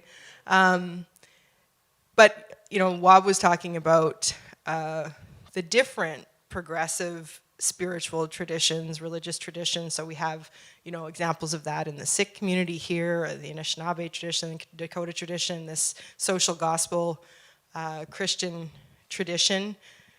And then, of course, wanting to include those godless socialists into the mix. Do you see hope for that? Like, how do we bring that together? Because one of the things I remember, having grown up in the church, was that sense of togetherness and community. How do we don't manage to pull that off in the political party either. How do we recreate that in a way that spurs this kind of inspirational thinking, right? Like, we're missing that increasingly in our society. It's kind of tragic. And how do we do it in a way that isn't, it doesn't follow in this line of oppressive ways of doing business?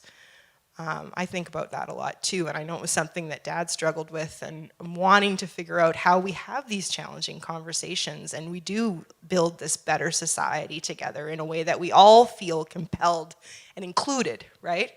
And stop letting the right-wingers have a monopoly over this shit. So, anyway, any ideas? Yeah. First, thank you, Rebecca. It's too difficult a question.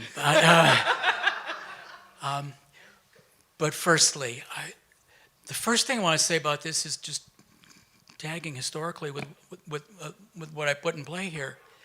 It's these social gospel progressives who cared about this a century ago, more than a century ago.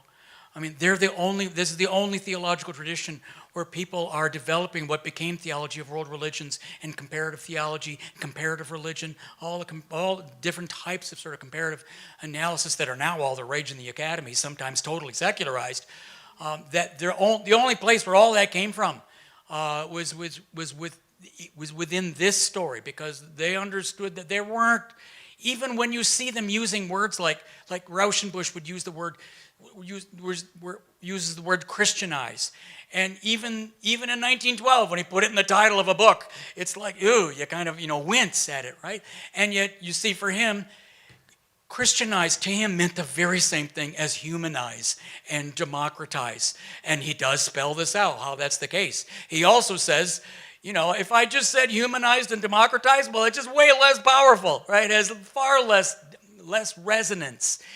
It just cuts much less deeply into where people live and have come from. And I don't want to lose spirituality, I don't want to lose religion, and I don't want to lose Jesus. And so therefore, yes, I'll put the word Christianize right in the title, and then hopefully I can explain it in ways that people won't be offended. So firstly, the whole theology of world religions came out of this, the liberal social gospel movement. But in the history of modern theology, all that got pushed aside then in the 1920s and 30s. when you get this ascendance of neo-orthodoxy. Karl Barth and Emil Brunner and Rudolf Bultmann and later Reinhold Niebuhr, that whole so-called neo-orthodox, very badly named, but neo-orthodox or train that came along, they just pushed all this to the side. This is part of what got ridiculed. You know, with this, something you ridicule liberals for is that they were so concerned about people from other religious traditions. Why would you care about that? Dietrich Bonhoeffer wants to go to India. Barth made fun of him. What could you possibly learn in India? Right? It was just ridiculous to Barth. Someone asked him in a class, and this is the greatest theologian of the 20th century, Karl Barth. Someone asked him once, so have you ever read a Hindu text? Have you ever met a Hindu? He says, how would I care? Right? That's his attitude. And so you had a whole, again, I'm telling tales on my own group here, right? This isn't just a right-wing thing. This is right within what was considered mainstream theology of the 20th century. That's sort of doubling down on a kind of Christian provincialism, where theology is just the explication of a revelatory witness. I mean, Barth went all the way back to sola scriptura, where Scripture alone is the rule of faith. Somehow, I mean, I don't know, somehow we have a scripture. We've knocked aside the authority of the church. So somehow we just assume that we have the right Bible here, although we have no way of saying that that's the case, because how would you know that you have the right Bible if, there's no other way of mitigating this. It's only the Bible that you're explicating. That's the dominant theology of the 20th century. And so we lost half a century right there in theology, just even having the right subject matter. Just in the mainstream Presbyterian and Congregational and churches and others that are like the Episcopal Church, same way. It's a different kind of story. Anglicanism is always a little weird, but it's got its own version of the same thing going on. You have just kind of doubling down on it's the higher provincialism. And so now we've only, in the past generations, kind of returned to what was the business of theology, kind of interfaith conversation of God made it. It's a great big world out there, and all the truth is we should care about everything and everybody. Of course, interfaith work is part of the work of anything that's theological. It's just ridiculous to think otherwise, and yet so much of the history of theology and Christianity is just as though that weren't the case. So now that we're, in a kind of late-coming manner, having to sort of catch up with our own history and having to make up for what we haven't been doing for most of the 20th century, we have bruising debates, where I teach about the difference between theology of world religions and theology of religious diversity and comparative theology, and whether we can really clean up what we used to call comparative religion to do comparative theology, because theology of world religions or theology of religions and comparative theology, these are two quite different enterprises theologically. With regard to theology of religious pluralism, you're always trying to get all the religions in a conversation where you can sort of compare notes and try to do some work and move on together. It's sort of the greater ecumenism. The comparative theology model, you can be very conservative and do comparative theology, because that's often just some one particular thing in a dialogue with some other very particular thing. You can have a quite conservative kind of Christianity in conversation with a quite conservative Hinduism or Buddhism or so on, still be doing comparative theology. In fact, sometimes I'm in contexts where I just think this is my only chance with this group, right?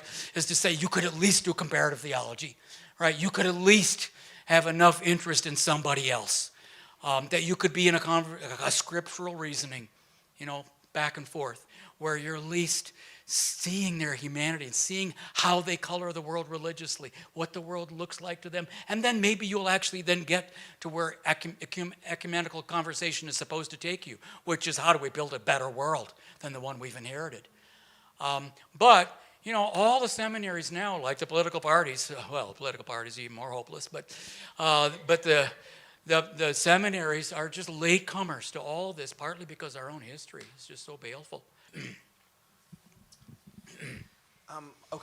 So speaking, I guess, of harm or pain, one of the things you sort of ended your talk on, one of the things that Bill would often talk about was the sort of the bruising he felt, in the late 80s and early 90s. And what you have is a period where the religious right comes into an alliance with neoliberalism and really builds this very strong right-wing coalition that really takes over sort of the popular understanding of religion and religion's role in politics. And at the same time, the left is dividing itself. There are conflicts within left-wing political parties and left-wing political movements over politics of identity and politics of economics. And so, we're sort of at this period where the right especially the religious right, has shown a real resilience, a real ability to negotiate or ignore differences in furthering these very specific sort of political and social issues and agendas, whereas the left is still sort of struggling to come together with a concerted and meaningful opposition to that right-wing sort of philosophy and moment we've been experiencing for the last 40 years. What role do you think that the social gospel and faith and spirituality can play in creating, let's say, a moral alternative to, what in many ways feels like this sort of overwhelming power of the conservative political and religious right? Thanks, John. I think I'll pick up where we kind of left off. I'm realizing that need to say one thing more about this harm issue that really brings it home, and it's where you picked up with this with regard to churches. I don't want to just leave the suggestion that I'm just talking about other people's churches. Yes, I have deep regret about the role of the Christian right in the U.S. context, and it is far beyond what you have here. And I can even talk a bit about institutionally what the difference, has been. So I have great regrets about that in the U.S., and in much of my work in the U.S., I'm having to deal with the problem of politicized right-wing evangelicalism all the time, because it is so very powerful, and it did in fact take over the Republican Party before Mr. Trump took it over. Back in the day under W. That's where W came from. W was the old George H.W. Bush party linked to this burgeoning Christian right in the U.S. He was that guy in that Republican world of that time, and then that becomes his base, plus the rich people around his father who simply put him in power when he came in. But I am not just talking about that. We've always got our own business with this, and even in the churches that we like. My wife was a far better pastor than I was. The person best suited for ministry of all the people I've known. She got beaten up in her Presbyterian church and all early in her life. Had 2 nervous breakdowns. And this is someone just poured herself out for the church. The churches have people, we call them clergy killers. People for whom they're just out to kill the clergy. And it can be just utterly toxic, even in these progressive churches, where you have all the same kinds of behavior, ways in which religion just can help double down on people's meanness and intolerance. And my wife, she suffered horribly with cancer for 10 years, and then I lost her. But the worst time was just watching what happened to her at the hands of this church that she loved and was pouring herself out for. And so, talking about the harm that the church can cause is something I've lived with. And here I'm somebody, during that very time that she's getting beaten up, I'm someone totally new to it. I should have been getting beaten up in the ministry because I know nothing about what I'm doing. I was never even raised in the church. And yet 5 years in an Episcopal church, I never had a bad thing happen to me. And I hold them all into all my left-wing stuff. I hold them all into it. They loved it.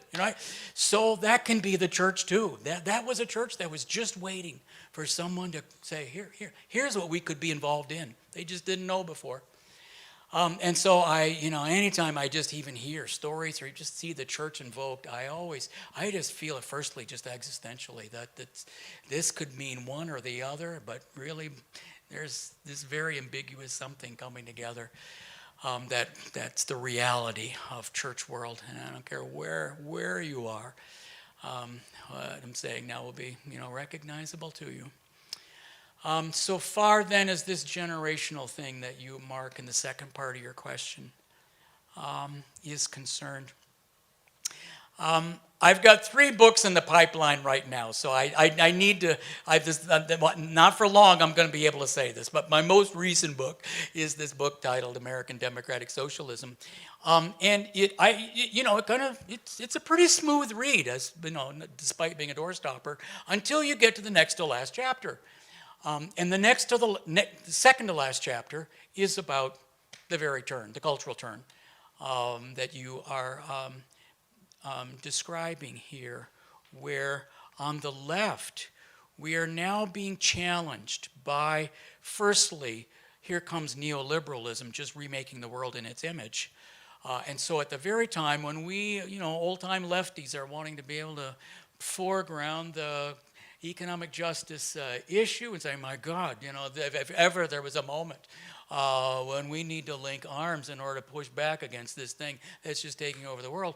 Meanwhile, we've got an internal struggle over cultural left movements within the left saying, actually, we don't even want to talk about that anymore. You folks we've heard enough out of you about that, and Karl Marx and all that stuff and whatever, John Maynard Keynes, any of that mess. We've had it with that, and it's now time for our questions to be foregrounded in the left. And of course, what came from that is a much richer way of talking about justice than any of these old left traditions were. This is why they called it the old left, right? The old left didn't name itself, right? This is a next generation saying we recognize something in you people that just still want to talk about that stuff. And so we did. We're challenged from within by the feminist movement, by First Nation movements, by the Black Power movement, especially the Black Power movement in the U.S. context. And of course there, if you're in, as I am, in DSOC or then later DSA, we're desperate to be able to attract and hold people who identified with the Black Power movement, And we do get a smattering of it at the leadership level and then nothing underneath. Why is this? Why are we so white? We spent all year sort of asking that question and being felt, knowing we are failing in it. So that was a horrendously difficult period. And when I wrote that chapter of my book, it's the one thing. I just had to foreground this in the preface and to say, it's going to be a fairly recognizable story until we hit this one chapter, and then it's just not going to be like what that was. Because I can't tell a story that's now just steering through whatever happened to the Socialist Party or the later parties that came, sort of from it.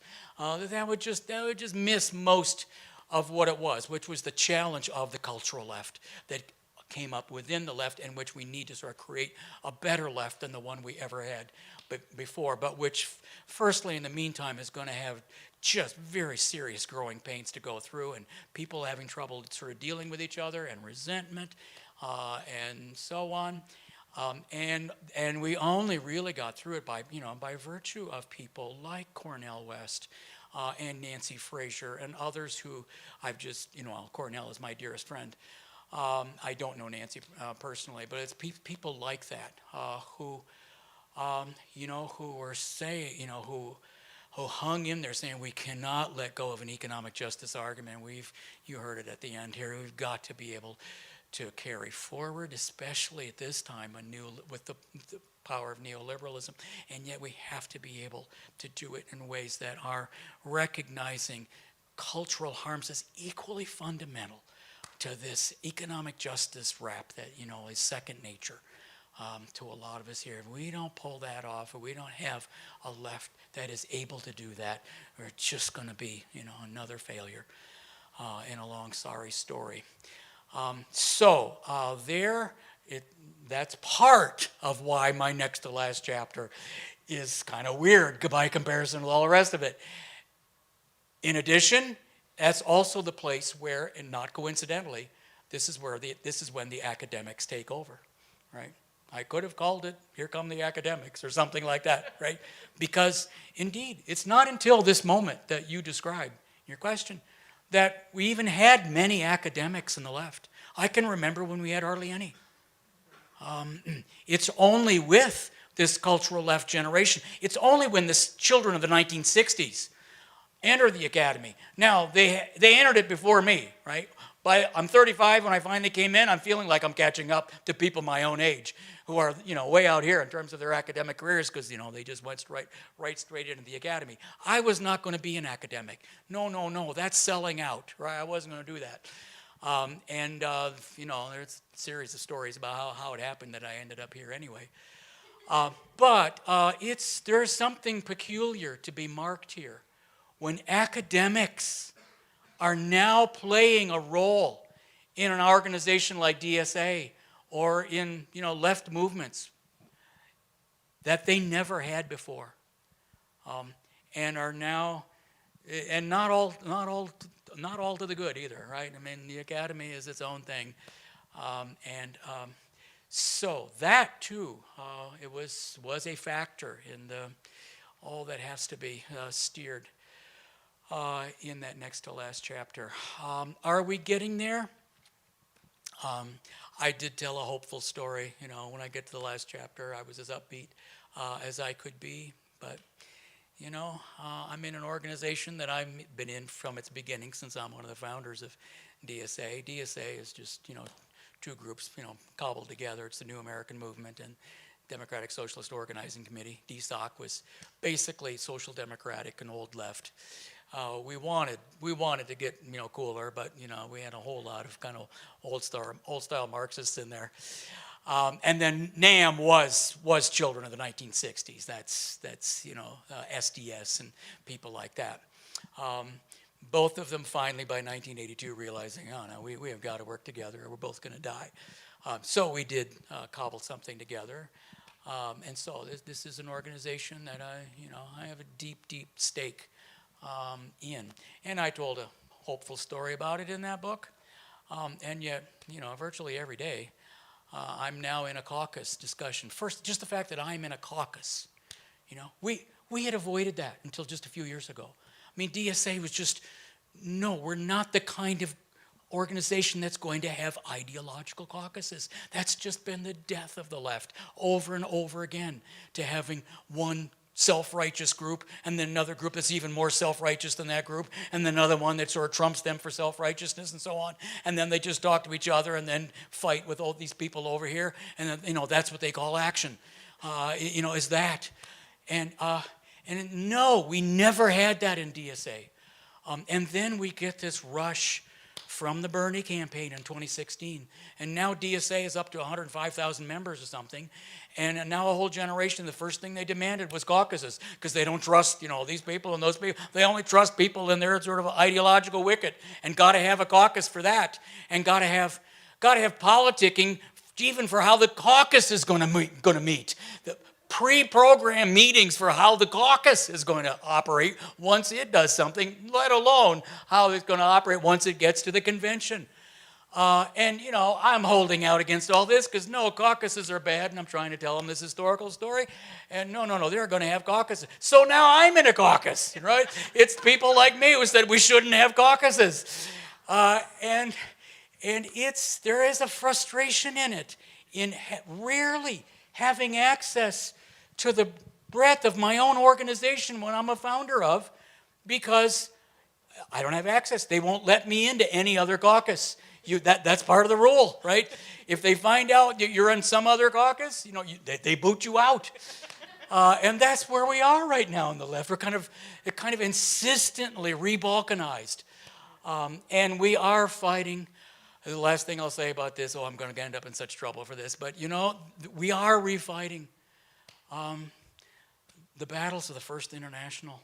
I mean the one way back there in the 1870s, the one that Karl Marx destroyed. Because we've got a kind of true believing Marxist flank. That's the real thing over here. And then we've got, it's basically an anarchist group that is, wanting to refight the Marx versus Bakunin.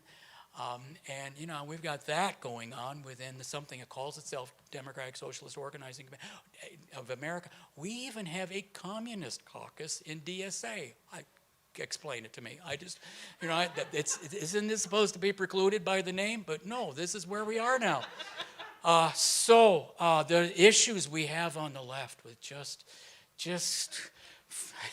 being able to have even the conversation there, where where we can work out, are we really somewhere? Do we even like each other enough to be able to move on forward? I do think you are in a much better place than what I'm describing right now. But that's partly a function of the fact that, yeah, you've got that's that story that I told tonight. That is the backstory to where we got even to what we are, to what it is. There is a culture of civility, of kind of respect of an other, and of institutions that have been there all along. That even if you're not in it, there's a certain gratitude, certain recognition of what has made the Canadian left what it is. That has much less of a parallel in the U.S. If not for that religious socialism group that we have in DSA, and it is interfaith. I mean, there's no Christian privileging or anything in here. I mean, our issue has always been, how come there aren't more Jews here than there should be, given what the number, what it is that the Jewish people have meant to socialism all along. We've always been short on that group within the religious socialism group. But that has always been the group within the group that's been a kind of benchmark for me. And there as well, I mean, that what prevails there, anytime I'm hanging out with that group, I remember, oh, that's right. These are religious people, right? And they just practice a certain respect for the other, a kind of, we don't denigrate each other. We recognize each other's humanity. There's a spirituality that got us in it, that's supposed to hold us here. And it is true there. And then otherwise, I just look for it in other parts of the very organization I'm in. But, that could be anywhere. That could be any group. Just one more, and maybe to shift a little bit, and I don't know if it'll be more hopeful or not, but listening to you talk about that, importance of respect, and I'm thinking about the importance of respecting all our relations, right? And maybe, I don't know if there's hope for us humans, but one of the pieces of scripture that Dad liked to point to, there were many, but was, the fact that God looked out on whatever day of creation it was before humans were created and said it was good. I've been privileged to sit in ceremony with Indigenous elders here in Winnipeg who talk about, the importance of land and Mother Earth and water and all of these things. And I wonder, can we look to the social gospel for inspiration on that catastrophic environmental question, which you did reference quickly in what you said? Because if we can't, maybe we don't have to worry whether we can ever figure out how to get along. There might just be no future for us. So, Rebecca, this is an area that was the least developed back, a century ago in that social gospel Dad tradition. made a lot of that up himself. Yeah. He had to. I mean, he's kind of catching up. It's not to say that there's nothing there that could be, called and brought forward. The person who wrote the best book I know, operating within those terms, on those limits, just trying to say, here's what it is. It's Douglas John Hall's book on this called The Steward. Just a beautiful piece of work that he did. That was trying to say, okay, here's what we bring to the table from this old tradition. But, even Doug, admits first thing, we have learning to do. It's one of my own sort of deepest regrets in having grown up in a family that, it's 1/4 Cree, but those are the people we couldn't have relationships with. We're just sort of cut off. And they were as well, to be honest. Cut off. It's just a story of defeat and denigration and humiliation. One that my father was just seeking to flee. He didn't want to keep up with that. He knew what that looked like.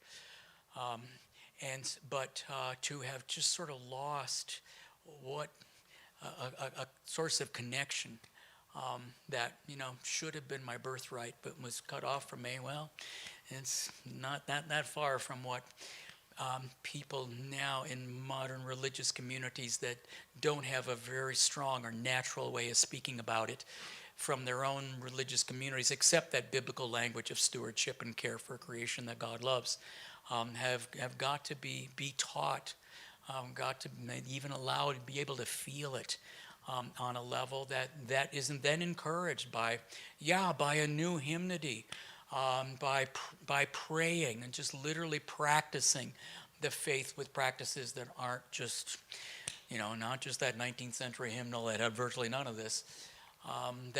We can only be saved by sort of moving in this direction, and that can only happen by being in actual conversation and contact with people who didn't lose it through their birthright and sort of have it. We have an Earth Institute at Union Seminary.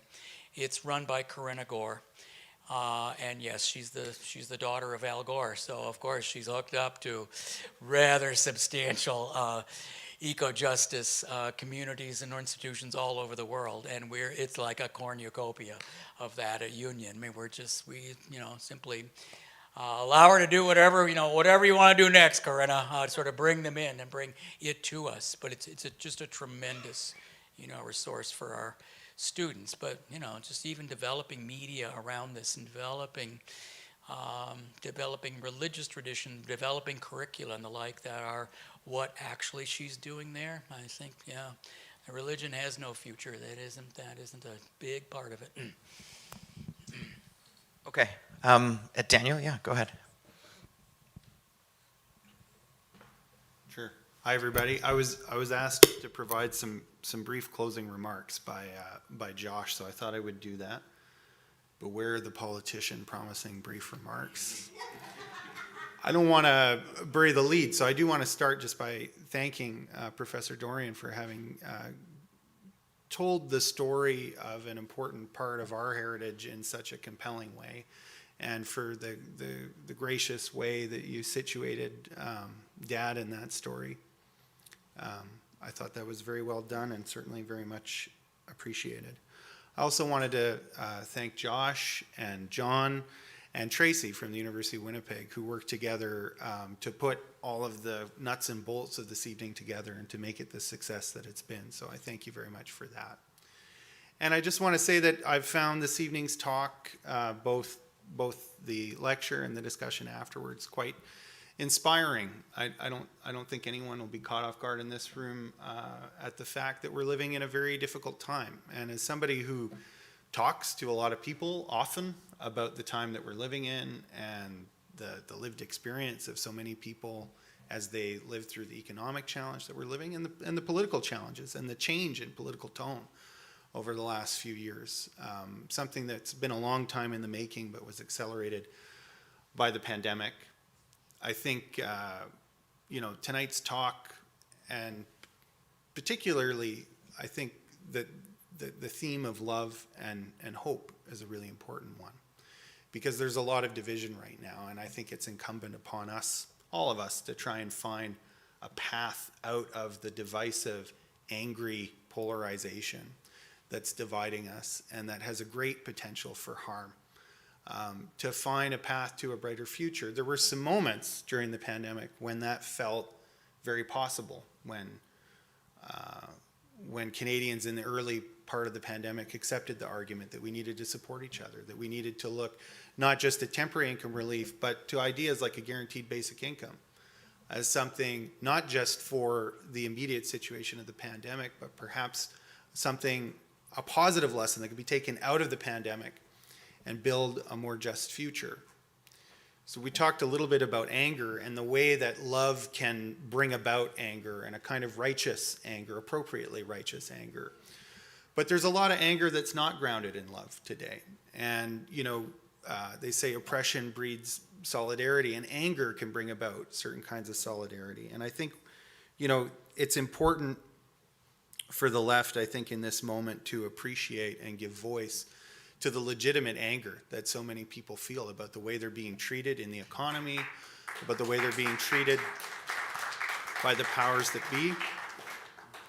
but it has to be an anger that's grounded in love.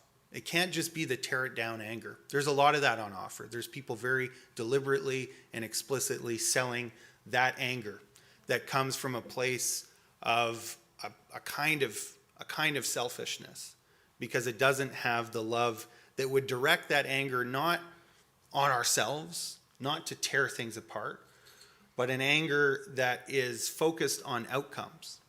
And I think that's the anger that's grounded in love. That's the anger that says it's not enough just to get together and be angry and destroy things and feel good about the fact that we ripped it apart. It's an anger that says we have to come through this together, and we have to land somewhere where we don't live in a society that structurally produces this anger, that structurally produces the injustices that give rise to this anger. That's the anger grounded in love that I think is an important part of the social gospel tradition, but as Wab rightly pointed out, is an important part of many spiritual traditions.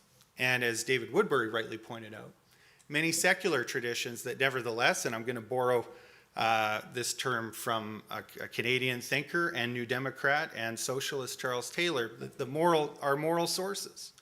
And so the left has to find a way, I think, and of connecting with so many people for whom their moral sources are spiritual sources.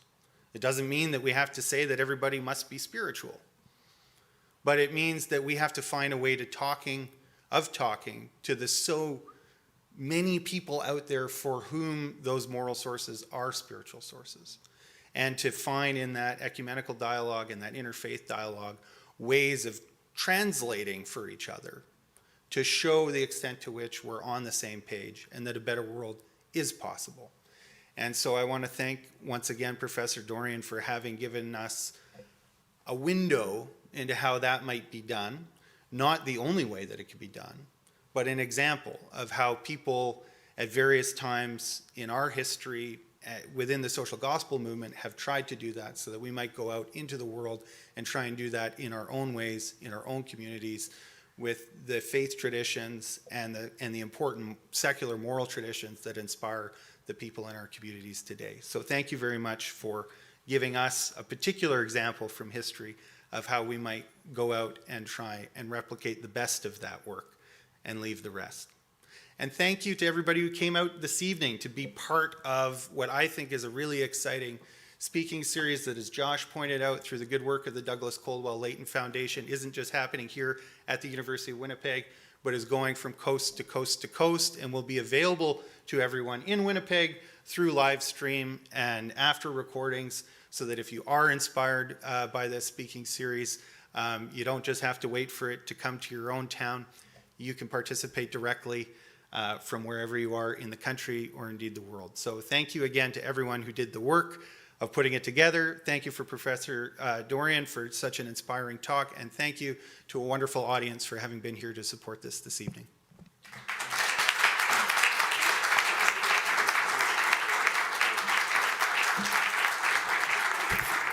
Thank you so much, Daniel. Really appreciate having you here, my friend. The Blaikie family's just been terrific. Thank you, Rebecca. Rebecca is also a board member, in fact, was the vice president of the Douglas Coldwell Foundation for quite some time, and John for being here, and Gary, thank you so much for your insights. I couldn't help but think of, I figured since we're talking about faith, I thought of a scripture before coming up here where we're admonished to gather ourselves together in love and in fine works. And I think tonight we've done exactly that. We've gathered ourselves together to encourage, to uplift, and to build. And I hope you all come away feeling encouraged and strengthened, that you've learned and that you're able to share. And so with that, I would like to ask all of you to join us for the reception afterward at Leatherdale Hall. And so as you exit the auditorium tonight, take the escalator down. You'll see signage exiting the main room. And then please do join us for some fine fellowship after this. So once again, on behalf of the Board of Directors of the Douglas Coldwell Layton Foundation, thank you. Have a good evening.